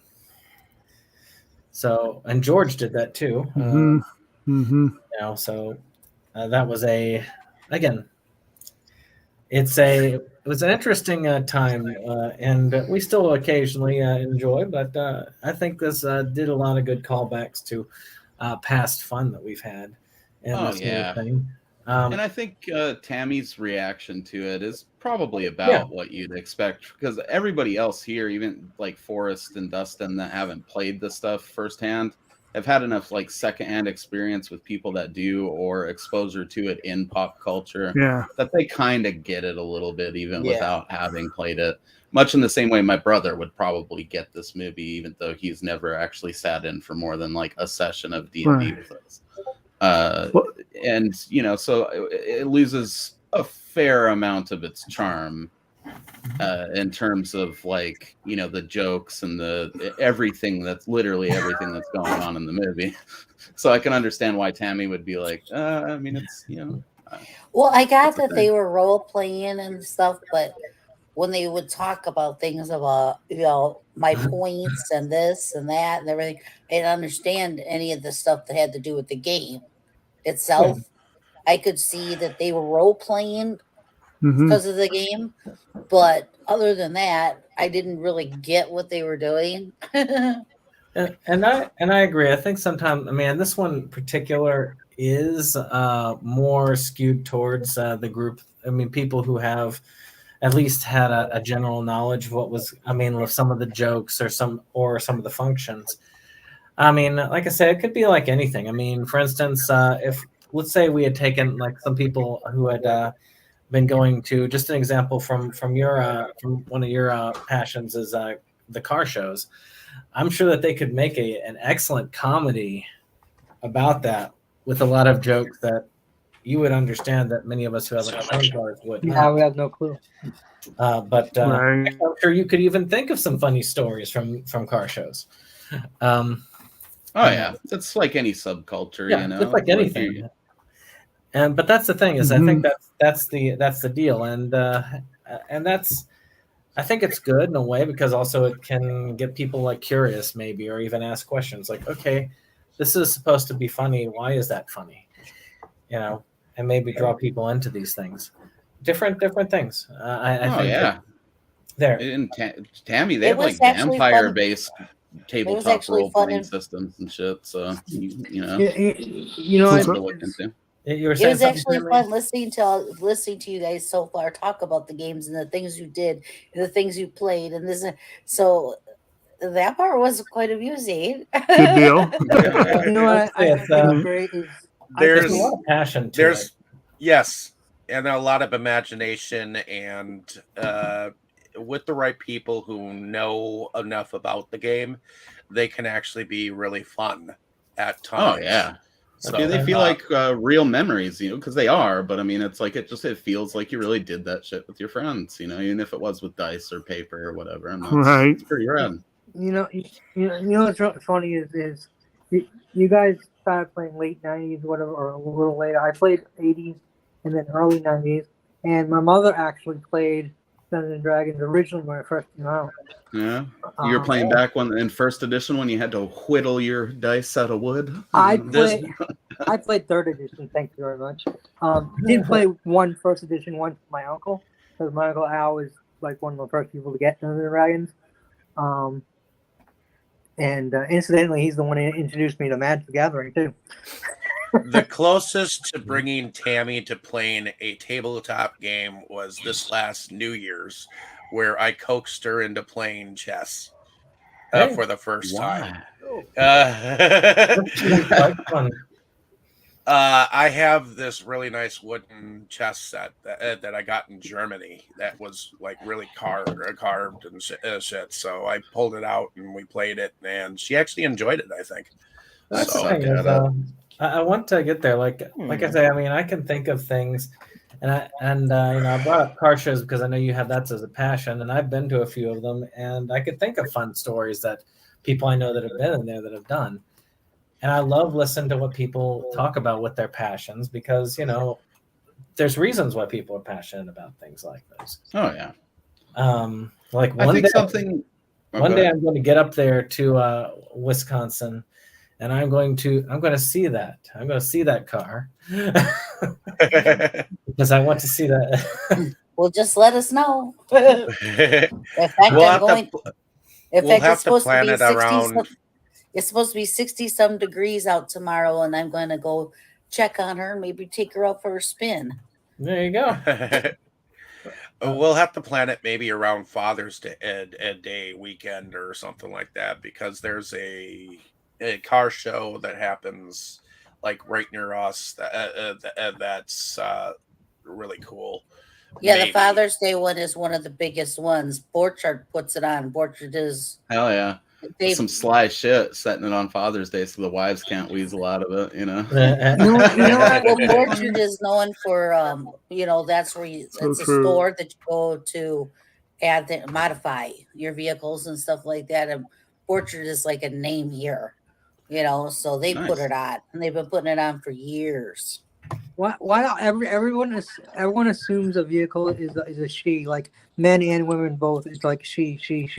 Always a she. I think it comes from boats. Yeah. But why are boats? Well, I don't know. Yeah. Ask the ancient mariners of ages past. You have to ask the real Magellan or some shit, or whoever the hell was sailing around back then. Kroll, my car is a girl, but my truck is a boy. Oh, well, that's the only boy I know of is a vehicle. That's fucking Beowulf or somebody. I don't know. My van is a van. Yeah. It's pretty good gas. Yeah, my cars were cars. But yeah. Besides, if the trucks weren't male, why would they have the balls hanging from them all the time?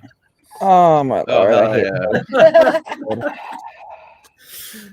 So, with that being said, let's go to production design. Of course, this was done on a shoestring budgets. For those lucky enough to have either of these, there were some special features that talked about what they had to do. I mean, they utilize a lot of college resources and a lot of their own resources, and a lot of creativity, like the torches alone, to make them sputter and work like they did. Yeah, it took a lot of work to do that, which I do feel like was one of the cooler effects that they did in this film. Oh, for sure. And the costumes were like definitely solid for what they were working with. I also think the locations that they chose for the different areas was kind of unique too. They definitely did some research and definitely, picked some good places. I like their location things. That's what I really like. I did like that. I thought that was really cool. When they were having it in the woods, and then they had what looked like what was supposed to be the castle. I thought that they did really good with that part. Well, and that's the beauty of it, is they might not have even researched it beyond just like knowing that the places were there and they could go shoot there easily, because where they're located up there is a good spot for shit like that. You can be like on the ocean in equal amounts of time as you could be deep in the forest or up on some mountains, or it's just the way the terrain is up there. So I really liked the way they shot the whole montage of them traveling, for what they were working with. I mean, they put some shit into that. It was like a low budget Lord of the Rings, and it worked really well. Right. On the beach, that was like my favorite shot of the movie, I think. We're not far from Lake Michigan, and you could go down by the lake, and then you could look at the cliffs behind, that overlook the lake, and it can give you like a totally different look. Oh yeah, and especially if you're down by the lake, and because it's a huge lake, you can make it even look like it's probably in the movie. Yeah. Right. Yeah. It's rad. I mean, the only Great Lake I've seen is the one off of Cleveland. Yeah, we were at Erie, and it was like being at the beach. But I think they knocked it out of the park, honestly, man. And the cinematography is much better than had any need to really do for it. You know, Right. it's shot pretty well. And Even though think they about shot the it on like some technology. dog shit camera that they had at the time, you Mhm. know, it's like they actually put the effort into shooting shit like that dice scene, or just there was some fun angles in it and ways they Mhm. framed up shots that was like, these guys are Mhm. actually trying to make a movie. It's not just Mhm. some kids doing a dorky D&D Mhm. session out in the woods and shooting it Right. with some digital camera. You know, I feel like they made a proper movie. I mean, and Not to keep in mention, mind- you're talking about framing up shots, but I know one thing they did mention in the bonus feature I watched, which makes perfect sense if you're shooting in the modern world on a shoestring budget. They were talking about how sometimes literally angling the camera Mhm. just to make it look like a fantasy setting. You know, there might be one thing right outside the frame that would have ruined the shot.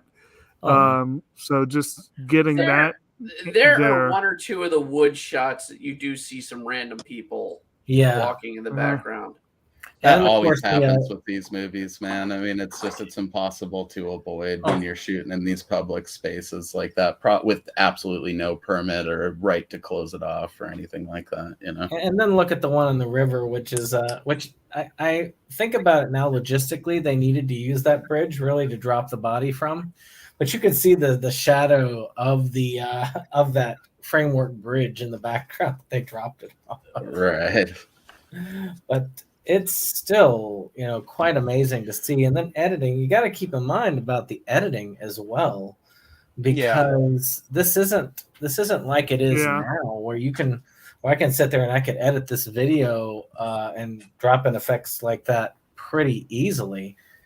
It would take a little bit of learning, but if I spend as much effort as they did, I'd be able to easily do that. They did have to I change don't they did have to change the voice of the princess, and they also had to change the voice of the Shadow character as well, especially with the nutsack kick. Well, they Oh, had that was hilarious. digital effects. They had backgrounds. They had that spell effect.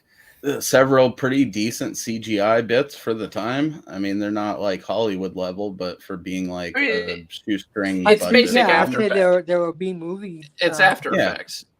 Yeah, but movie 20 effects years is ago, pretty when good that on was the like budget most they had. people weren't throwing those in stuff like that, you know, or at least not as often as they would later. I mean, I had it at school a few years before that. So I mean, in college. So if they had access to it in college, they probably did have access to the After Effects library. Oh yeah, I would imagine from so. Adobe, which would have been easier, and then probably a video toaster to do basic editing. Yeah, I'd imagine they did this fully at the school, you know. Yeah, but it's, I mean, they put a lot into it in effects wise, and there's a lot of slick sort of creative editing in it too, like where the girl appears for a minute in the sequence and it flashes to him in the room, and it's like pretty seamless, you know. I mean, they clearly put a lot of time into everything in this movie, except for the audio quality, and I don't know if that's just because they were limited on getting like a good mic, or they just used the mic that was built Especially in into the the beginning camera. with the Dungeon Master. God, yeah. I had a real hard trouble trying to hear what he was saying. I had to show him the subtitles for him at the beginning. And he has a voice that does not carry well. No, he it doesn't definitely have- does not. Once he stood up, you could hear an echo. Right. When he was that's where at first sitting tie mic down, should like have been used. I heard somebody talking, but I couldn't. Like I didn't realize it was at first, and I realized it was the DM, and I just couldn't make out anything he was saying. Yeah, it was real It was bad. so- It seemed like Yeah. it wasn't a movable mic. It sounded like it was coming from the camera mic, you know. So all of It their probably dialogue was like stepping over each other, and it Yeah. just, Their dialogue wasn't as bad though. I heard once most you of get it into the was movie, what- it but was mostly you the know, DM. it manages to come through the bad audio quality and be sort of intelligible. But a lot of those scenes where they're talking in groups, there's little bits you miss, I imagine, if you don't have the subtitles on. Possibly. And also that dice roll, we talked about it, but that took lots of takes, and getting that perfect. I mean, having it go to a 20, that's that last bit that they had to do. But having it bounce off perfectly here and there and getting those edited together, because Right. they didn't film that in one take. Oh Yeah. dude, it probably You'd took be- an you'd be lucky entire if day 40. just to edit Yeah. that. So it's just looking at it for the time, and it came out in 2002, but they were probably working on it 2001, maybe even 2000, just to try and get this working. So it's just an effort and a labor of love that they put together like that. And Yeah. but if you get a chance to check out Dead Gentleman stuff, I'll talk a little bit more about them at the very end of this. But let's go on to music. What there was. Honestly, It kinda- go ahead, Dave. Sorry. I was gonna say it kind of reminded me of like playing a Zelda episode or something like that, Yeah. or Link, that whole like Renaissance fair music in the background. Mhm. Yeah, it definitely had that vibe to it. And I think it was quite effective for what we were looking at. I wouldn't say it was the greatest soundtrack, but I think it was quite effective. I think they really missed an opportunity not to have grabbed up a few of our badass regional, like indie power metal bands to have on the soundtrack. That would have added a whole nother layer to this. If that was in there and there was some blood and gore in the, what's that? I said, yeah, put some Hammerfall in there. Well, they might not be able to afford that. Yeah, but they could probably afford like one of our local. We have tons of great power metal out here that's like regional to the Northwest, and that would have been cool to see in there, and would have added, if they had that and some blood and gore in the battle scenes, this would be almost a perfect movie as far as like what it is. Well, I'm sure they even had bands like that in the college performing. For sure they did, dude. Stuff like Really that. did. But I think it kind of worked with it. I mean, it was cheesy, much like the content. Hey, if not for this, we wouldn't have films like Knights of Badassdom. So Probably That's a great true, movie. which is a great movie. Yeah, shot up here as well. Beat you to it. Would have been an extra in that if I'd known about it, at the time. But I didn't see it until it screened at our local convention. You could have been an extra in Z Nation. That was just pure negligence on my part of being too lazy to drive to Spokane. But yeah, I could have been. You on, and Nami Z both Nation. would have been in it. Yeah, there was specifically a dad with a little girl too, in like the first episode of Z Nation as zombies. Yeah. So that could have been us, man. It could have been. I was watching it thinking that, man, this could have been Mo and Nami. So, with that being said, I guess we can go into favorite scenes and such. I am going to first, though, real quick, just do a shout out for their materials. If you can find some of them, of course they have a site, and they do sell, I believe, the gamers on that site.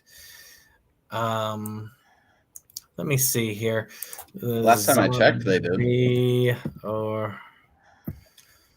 Yeah, definitely. You're gonna want, if you liked this, you're gonna want to see the other gamers movies, and you're definitely gonna want to see Journey Quest, because in my opinion, that's where they kind of perfected it into. Yeah. It's less in the real world. It's fully set in the fantasy world or whatever, and it's just about a party that's questing around. This fucking bumbling mage that's trying to make his way in the world. It's pretty great. And if you're into MMOs, it's not by these people, but I would highly also recommend The Guild. The Guild is great. I love The Guild. For MMO. Absolutely, yeah. Let's see. So of Dude, course you do Dres, have your own Wi-Fi. shop over here, and but if you get a chance, you could check out the trilogy. Dave has mentioned the spin-offs there. Of course, Demon Hunters, which is their other spin-off, which you can usually get that going. There's also a series called One Hit Die that they have that is in its third season, which is there on their site. So a lot of cool stuff on there. As Mo said, Journey Quest, which that's Journey Quest is a great little thing there, and sadly they've had that delay on season 4. But hopefully now that things are a little bit smoother on that end, maybe they'll be able to get up to moving it forward. Yeah, hopefully. Well, did anyone have anything else to say about any of this before we move on to best favorite scenes? I mean, not that I can think of. I guess if you were to look at it in terms of props, they did pretty well there as well. All the weapons are like look real or are real, seemingly, and the staff was pretty sweet. The staffs, plural. I think we saw a couple of different carved staffs in this flick, and they were pretty nice. So that's just a little detail I noticed. A lot of these like low budget sort of fantasy type things, up to and including Quest for the Egg Salad, as much as I love it, have a lot of fake ass looking weapons in them. So I thought they did a solid service to us by not skimping where that was concerned. Oh, very good. Well, with that being said, I guess we'll go ahead and get into favorites. Since I started on one side of this, I guess we'll start on the other side going forward. So, Brittany, what was your favorite scene, and what's your favorite tabletop RPG? Favorite scene, I'm gonna have to say, is probably the ballista. It's such a crazy enough idea that God love it. I wish I would have done it. I mean, we have kind of done it in some games that I've played, but we did it in more serious sense of putting on top of carts and stuff. But favorite role playing system right now, I'm loving a lot of 5th edition D&D. I know a lot of people poo-poo on the new stuff, but the fact that it actually makes you have a background as part of your character, be part of the development of your character, is just perfect. It is rad. All right. So let's see. Kroll, favorite tabletop, favorite scene? Well, the favorite scene is when they keep punching the mage, and then the spider goes, let me show you how it's done. And he hits him so hard, and he's like, they're like looking, and then he finally lands, and he's just like splat. He's oozed, completely dead. He had to reroll a new character, and he's like, "Dude, way to kill me!" You know, it's just kind of funny. He wasn't even that upset, which I probably would have been a little more upset, because it takes a lot to make a character sometimes, like Bo had said, and yeah, he wasn't that upset. I definitely would have been more upset. So I have to give that the best scene. The bar scene, the ballista was pretty fucking awesome, and the shell in the pants too was awesome as well. Have to give those props. But his favorite tabletop is Advanced Dungeons and Dragons 3rd edition is my favorite. I don't like this newfangled 5th edition. I don't get it. All right. Let's see here. And Dave, favorite tabletop game, favorite scene? I would have to say second to third advanced D&D as my tabletop favorite, because it's just classic enough to be able to roll the dice with without completely misunderstanding the game that they play these days with the newer stuff.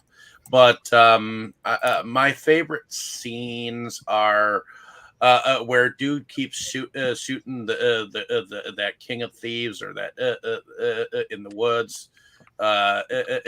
He's like, no, you can't do that, you know, and for some reason I get a kick out of the whole following the arrow thing, and how dude just kind of like goes, you know. Those are my two favorites. Oh, and the nutsack, I get a kick out of that. the nutsack kick to the groin. It is pretty and- great. and- His voice, and- his voice was hilarious. His voice just goes like this. Yeah, I love Matt on that one. All right. So, Forrest, what is your favorite? Well, I don't know if you have a favorite tabletop because you really don't play it. But yeah, I've never played. Well, tabletop. let's keep in mind here that there's a common sort of what do you call it, like a habit of just considering shit like D&D tabletop. There's all types of tabletop games. There's card games. There's board games. There's a lot of sweet ass nerdy board games out there that maybe you've gotten into, or different things like exploding kittens or whatever the hell that game Or is. snake, Right, or, yeah. or snakes and ladders, or even classic board anything games from count. Parker Brothers. Right. Or, Yeah. I've had just as much fun playing like Risk or Stratego as I have D&D a lot of the time. So it just depends on who you're hanging out with and what's going on. Oh, you know about Stratego? Yeah, I do, baby. So you got any favorite shit like that, Forrest? Let's see, favorite board. Well, let's see, favorite games. I mean, as far as like any games that are not video games, I probably. I mean, I don't really play. Don't really play tabletop games because I live alone. Don't have like anybody to play them with. But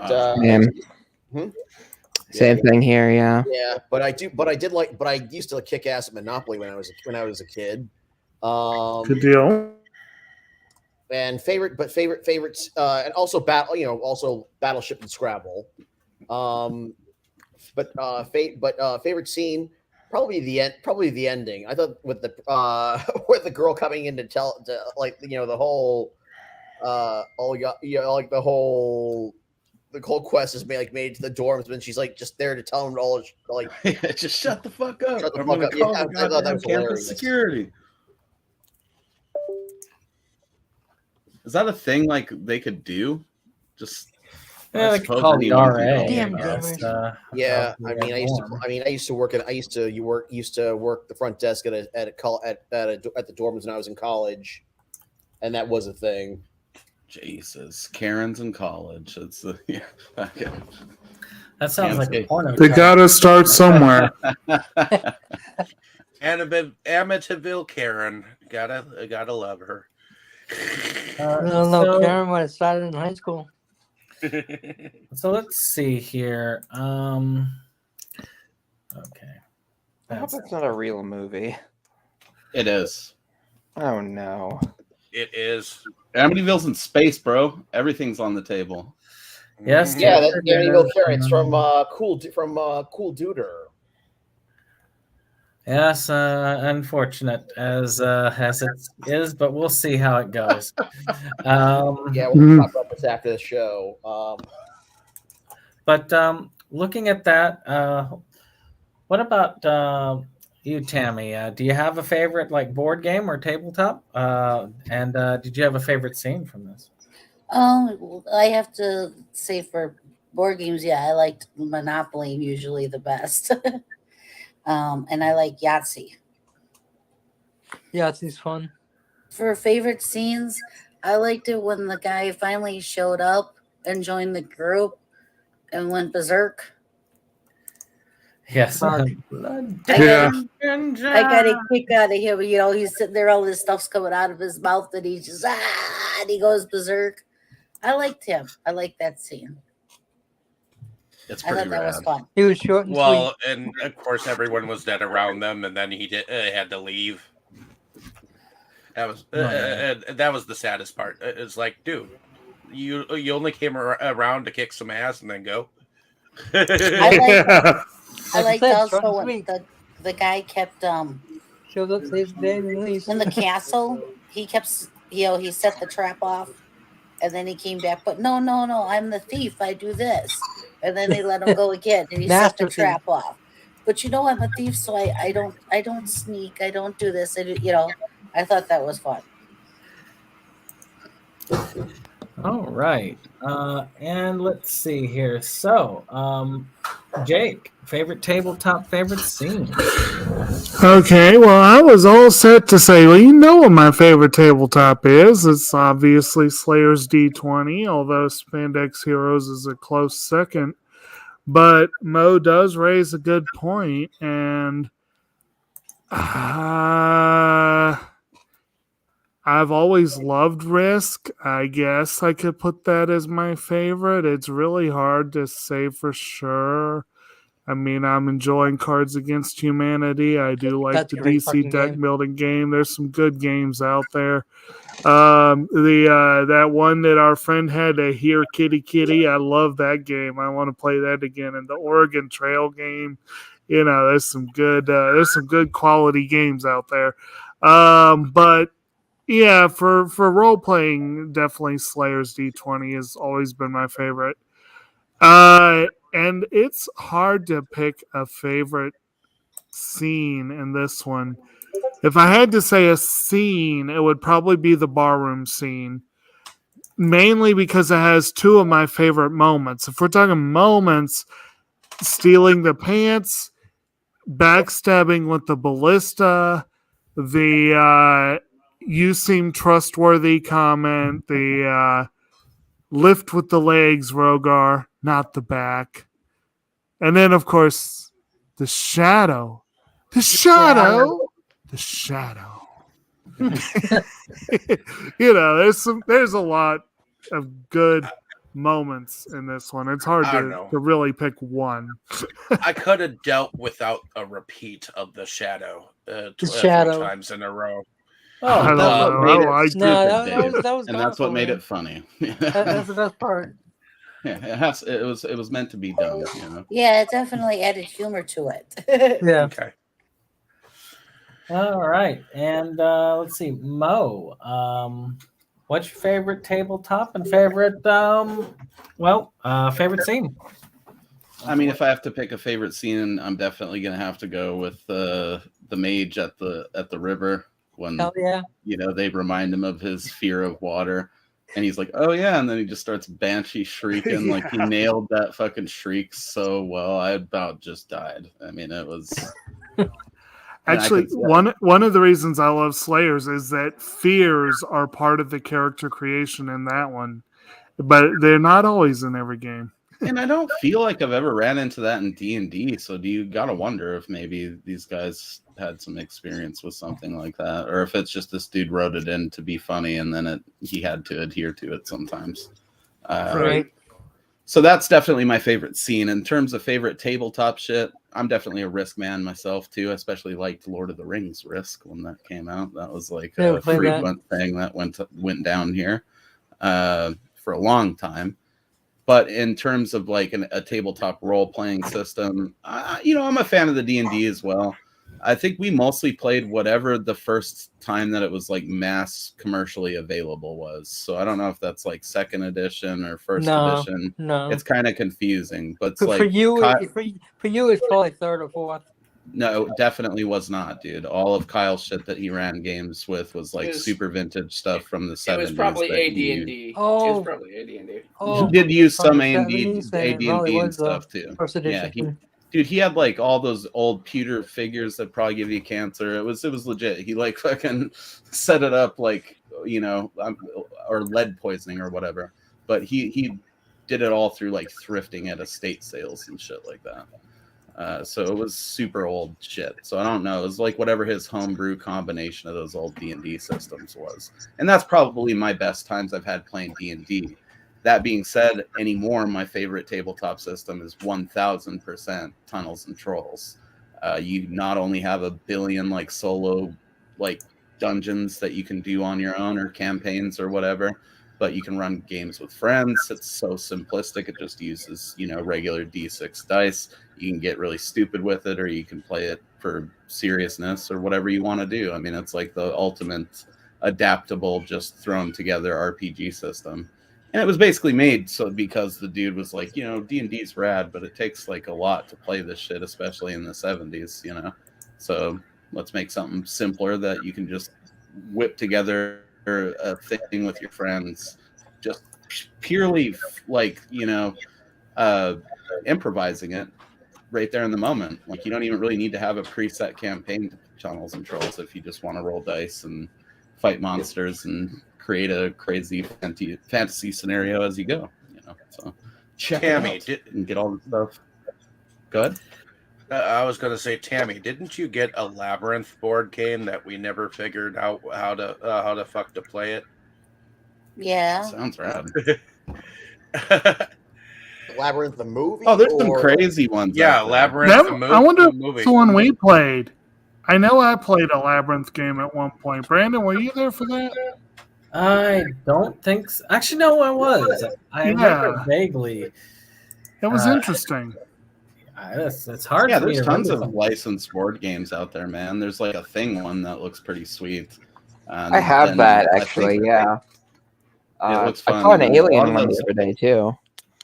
Nice. That sounds interesting. And then definitely we have a Pirates of the Caribbean one too. I know there's a Jaws one that people were really hot. I used to own a Star Wars Trivial Pursuit. Hey, don't forget the Princess Bride one, Storming the Castle. That's a good one. Yeah. I played that one. But anyways, if you want to check out Tunnels and Trolls or any other random like RPG systems that maybe aren't getting published by Wizards of the Coast, so you can't find them any fucking where most of the time, check out drivethrurpg.com. Recently learned of a Judge Dredd RPG system that exists that I'm quite curious about. So, worth a look. Is a Star Wars RPG system too? Farscape had one, which I've always wanted to try, but never got it. There's a Star Wars one, yes. I know there's a Star Wars one, yeah. But is there a Spaceballs, I never played it, though. the RPG? That's what we need. Spaceballs, the RPG. I can see it now. Right. Yes. Well, they have Spaceballs. The kids love this one. But as far as for me, I mean, of course, if it comes to just basic D&D style, it'd be a D&D add-on. That's the one I started on. I love the intricacy of it. I don't mind Thaco. It's not that hard to figure out. What edition? Second edition. Oh, second. Because third didn't come out until the late 90s, early 2000s. That's when they started selling the shit at Barnes and Noble a bunch and stuff, I feel like. Because I remember when it came out, because we were playing second ed, because it was first ed kind of ended in the late 80s, and then second ed was 80s and up to mid to late 90s. Actually, late 90s. I know that for a fact. And then fourth ed was like mid 2000s, and then fifth ed was not that many. Once Wizards bought the license in the late 90s, I believe 98, 99 is when third edition came out. And according to which immediately got replaced by 3.5. Yeah. That might be the one that they were pre-packaging and selling fucking everywhere because it was D&D. Jesus, these cats are getting nuts. D&D used to be kind of hard to get a hold of, I feel like, before that, because I'd try to buy stuff sometimes. I know 3.5 was, yeah, it was in the red box or whatever, and it had like that dragon on the front. Oh, that's second. That was the first edition. Oh, was it? Okay. No. First edition was a white book with a crayon crayon-based die. He's talking about that packet that they did at Barnes and Nobles and stuff. That was that was AD&D though. No, that was AD&D, not first. I think. Are you sure you guys are? I think you guys are thinking of like an older red book version that I have like read about when I've been looking it up. I'm talking about the generic like Walmart D&D starter set that you would buy. Yeah, that would be 3.5. That would be 3.5. Yeah, I came really close to buying a Stranger Things branded one that came with Demogorgon figure. I've been curious about that. I saw that quite a while ago. But I love the second edition. Like I say, I like the way they did it. I like their experience system and everything to it. To me, third edition was too easy, but very straightforward. And I like that it brought a lot of players in, but I just thought it was too simplified. But I thought that first edition was way too obtuse because it was charts, and charts. Yeah, first edition was rough. See, I think it comes with the lack of time as you get older. Maybe, I don't know. Not that you guys are not familiar with that, but I love simplified RPG systems because it cuts out a lot of the bullshit that keeps you away from just role playing and using your imagination. Indeed. Check out 5th edition. They've simplified the hell out of the game. Yeah, 5th edition. I like using that as the I think it's a lot skeleton more to run complicated games to me. for. Well, and it's really not though, man. I mean, and that's the thing too with the, once I started DMing for the kids, I realized like, man, all these years of these guys like sticking so strictly to the books, and at the end of the day, when it comes down to this shit, the rule books are more of like a general book, a guideline, mechanics and suggestions. Yeah, it's kind of like the pirate code. DM. It's kind of like the pirate code. That it's normally just guidelines. It's what you bend to your will to make the game make sense. That's parlay. At the end of the day. I mean, did we get Dustin's though? Sorry. So yeah, let's move on to Dustin. Favorite table. Oh, sorry, I forgot you, Dustin. Favorite tabletop and favorite scene. And I'll get my favorite scene at the very end. So. I don't know if I have like a favorite tabletop like board game or whatever. I'm most familiar with Magic, so I guess I'd say Magic if we can count that. It counts. Cards are on a tabletop. I think my favorite scene would be, are you forgetting your paralyzing fear of water? What? Oh! And then you just carry him away. Like, looking amazing. I enjoyed that. Dude, that had to have taken multiple takes where they laughed because of his shriek, so they had to like reshoot it. Because there's no way if I was standing there the first time he did that I wouldn't fucking die laughing behind the camera. I know, I would have busted up laughing too. They probably did multiple for that. So as far as what was it? As far as like my favorite scene, anything in that bar, pretty much, from Rogar failing his check to not get drunk and pass out, to the pants stealing, and then of course the inevitable backstabbing with the ballista. Just that entirety of it was great. And as far as like just basic board games are concerned, the board game they came out with for Munchkin, I love that board game. I wish I could play it more. That one was there. Dude, I love everything Munchkin. I'm glad that you brought that up because I did want to throw that out for people like Forrest or even Dustin or all you guys that, aren't super into tabletop shit or don't have people to play with.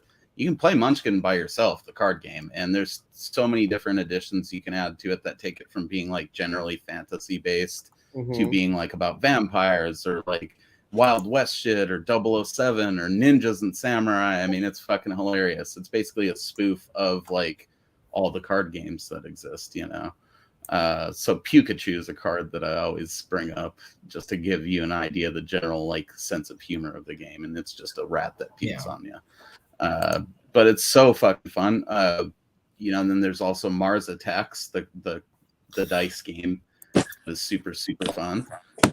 Zombie Dice is a really good one, and then I would also throw out Settlers of Catan if you like a good sort of Monopoly style game but with a different twist. Good one. A board that constantly rearranges itself.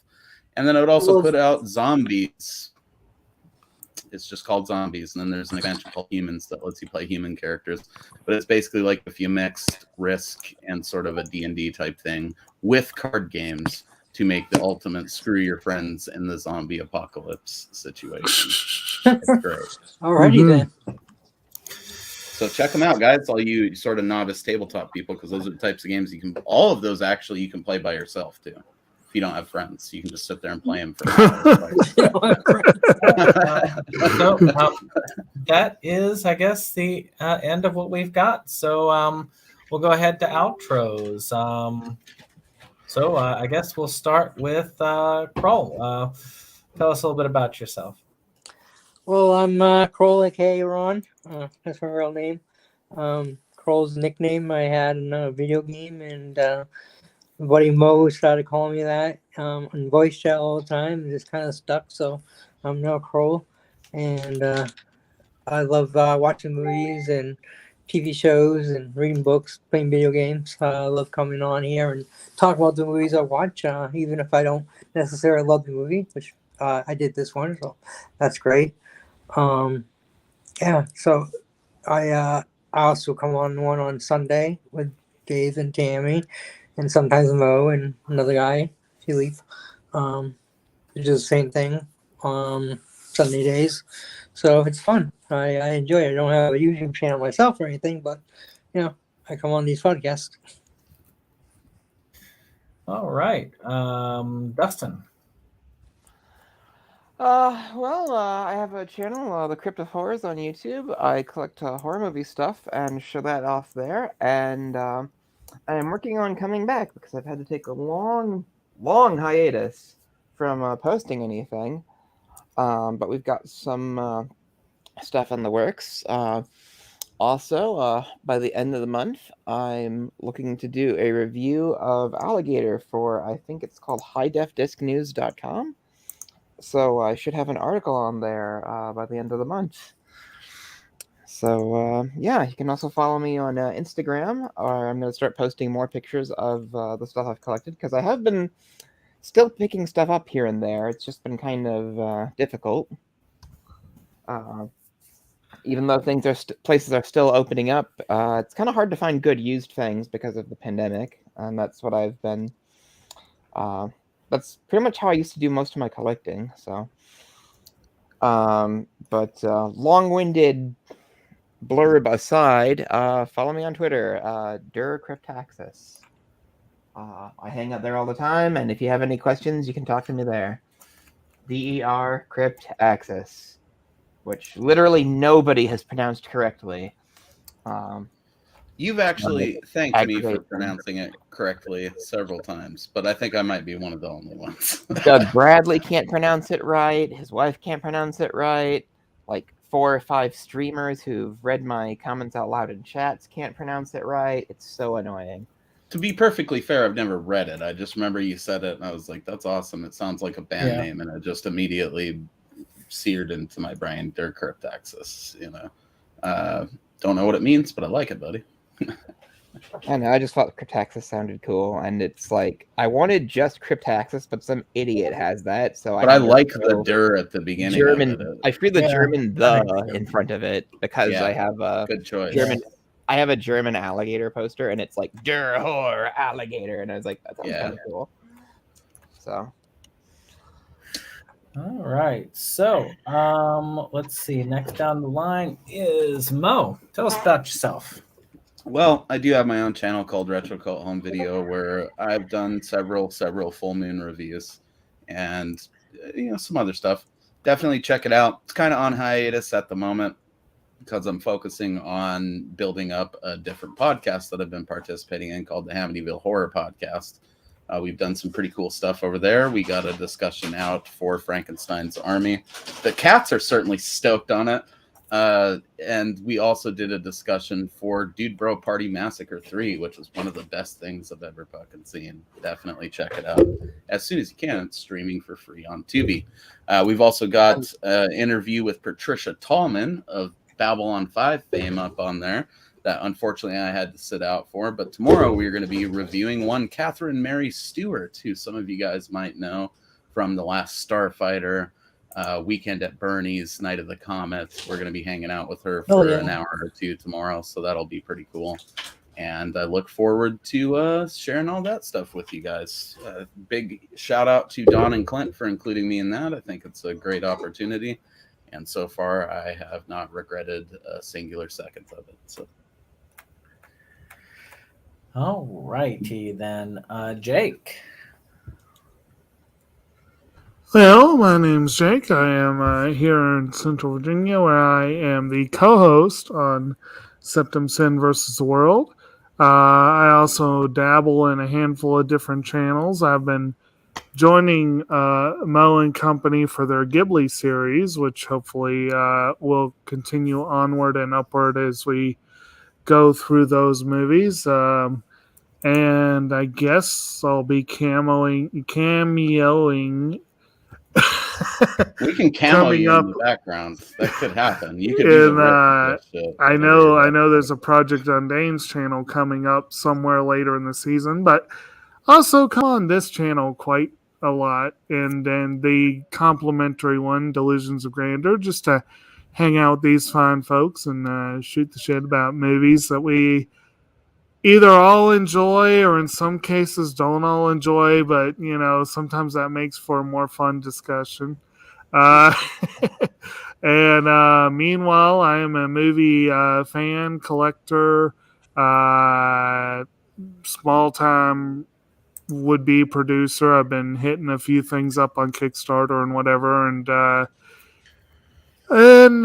trying to fit all that in with 2 full-time jobs. One, it's good times. I don't get much sleep. No rest for the wicked. Exactly. All right. So, Tammy, tell us a little bit about yourself. Well, I like coming on here. David is my fiance. He got me to start coming on this and his other one. I enjoy discussing the movies, and some of them, yeah, I don't really care for, but I guess that's what makes it fun, right? Is we all get to get our opinion out. So I've been, turned on to some movies that I probably never would have seen or thought of seeing before. So that has made it fun. I collect my own movies, music, and in the summer I have fun with my 1972 Grand Prix. All right. Forrest, tell us a little bit about yourself. All right, I'm Forrest Bennett. I'm an independent film producer and sometimes actor based in Long Island, New York. I'm also a collector, movie and comic book collector. You can go see follow me on YouTube under Forrest B. Bennett, where I do my latest movie pickups, and I'm trying to do more movie discussions. And yes, I'm planning one soon. Also on my nice. Follow me on Instagram under my name is not Gump. That's my full handle. My name is not Gump, where I do comic book pickups. And then this weekend I will be working as an actor person on a Trauma movie. Nice, dude. Do we get to know which one, or is that very cool? Well, I'm just gonna say, just so you know, actor person is trauma speak for extra. So, I mean, that's fine, but what new movie are they making? Is what I'm asking. All right, so it's not. I'll say right now, it's not directed. It's a horror comedy, but it's not directed by Lloyd Kaufman. That's fine. Okay. But it is from the writer of But it is a project from Brandon Basham, who is the writer of #Shakespeare Shitstorm. There we go. Okay. Thank you for that tidbit, sir. Mo chomping at the bits, no details. Hey, man, I mean, I'm not going to not try to get it out of him. Oh, I hear you.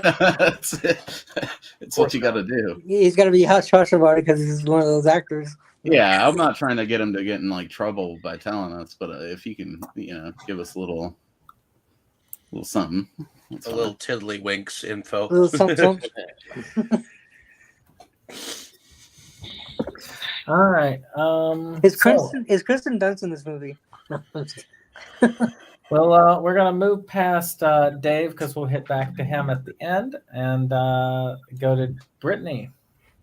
Hi, I'm Brittany Dotson, aka Embry Arts. I do a lot of art, writing, stories throughout the web. I have a small following through DeviantArt, as well as do a lot of video streams, pretty much weekly, regularly. Different game. We'll do games, we'll do art streams and whatnot. And most notably, I have a book out.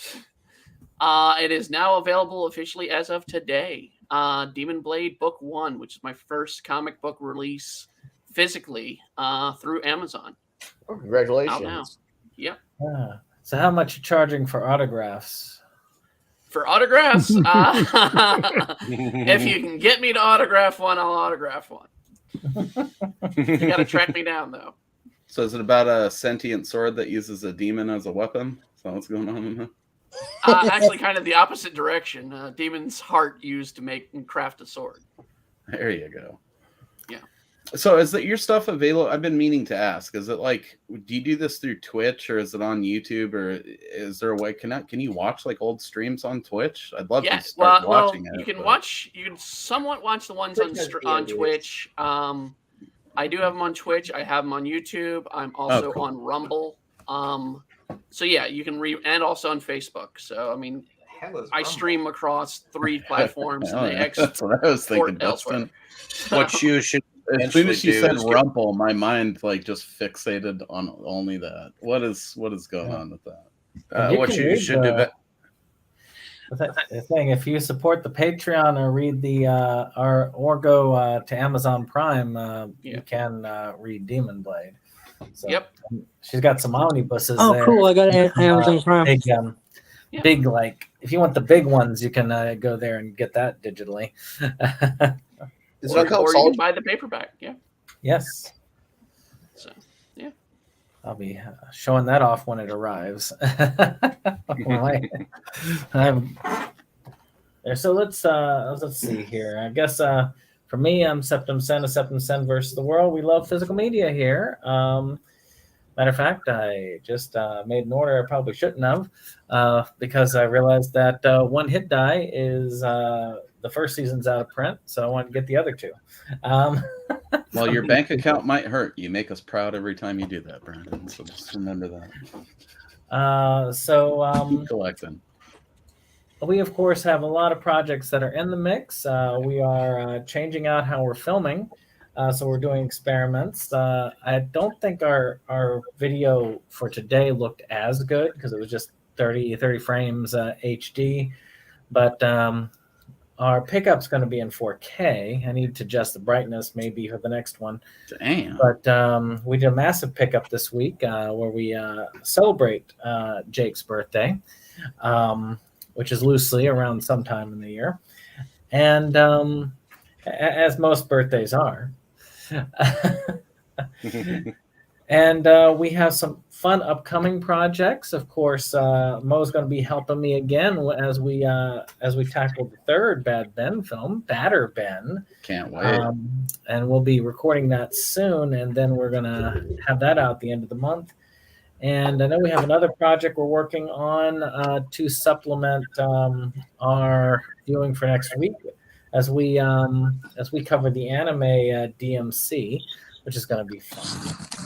Yeah, I can't wait for that too. It's just going to be a rad doubleheader of cool discussions that I think are going to be a lot of fun to record and a lot of fun to listen to. So as far as things go, I'll hold off on our next episode's thing until the end and hand it over to you, Dave, and I'll hit at the very end. Alrighty. My name is David Streggy. I'm one of the founding fathers of Inside Movies Galore. So thank you for coming along with us on this film adventure that we continue to give to you every single week on a Tuesday. And hopefully you've been following us so far. If you have not, come give us a share, like, and give us a look.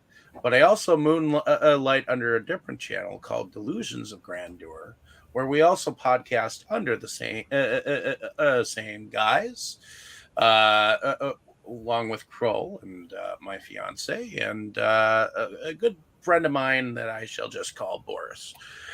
So join us there weekly as we will be discussing a film that Tammy has brought to us called The Love Bug.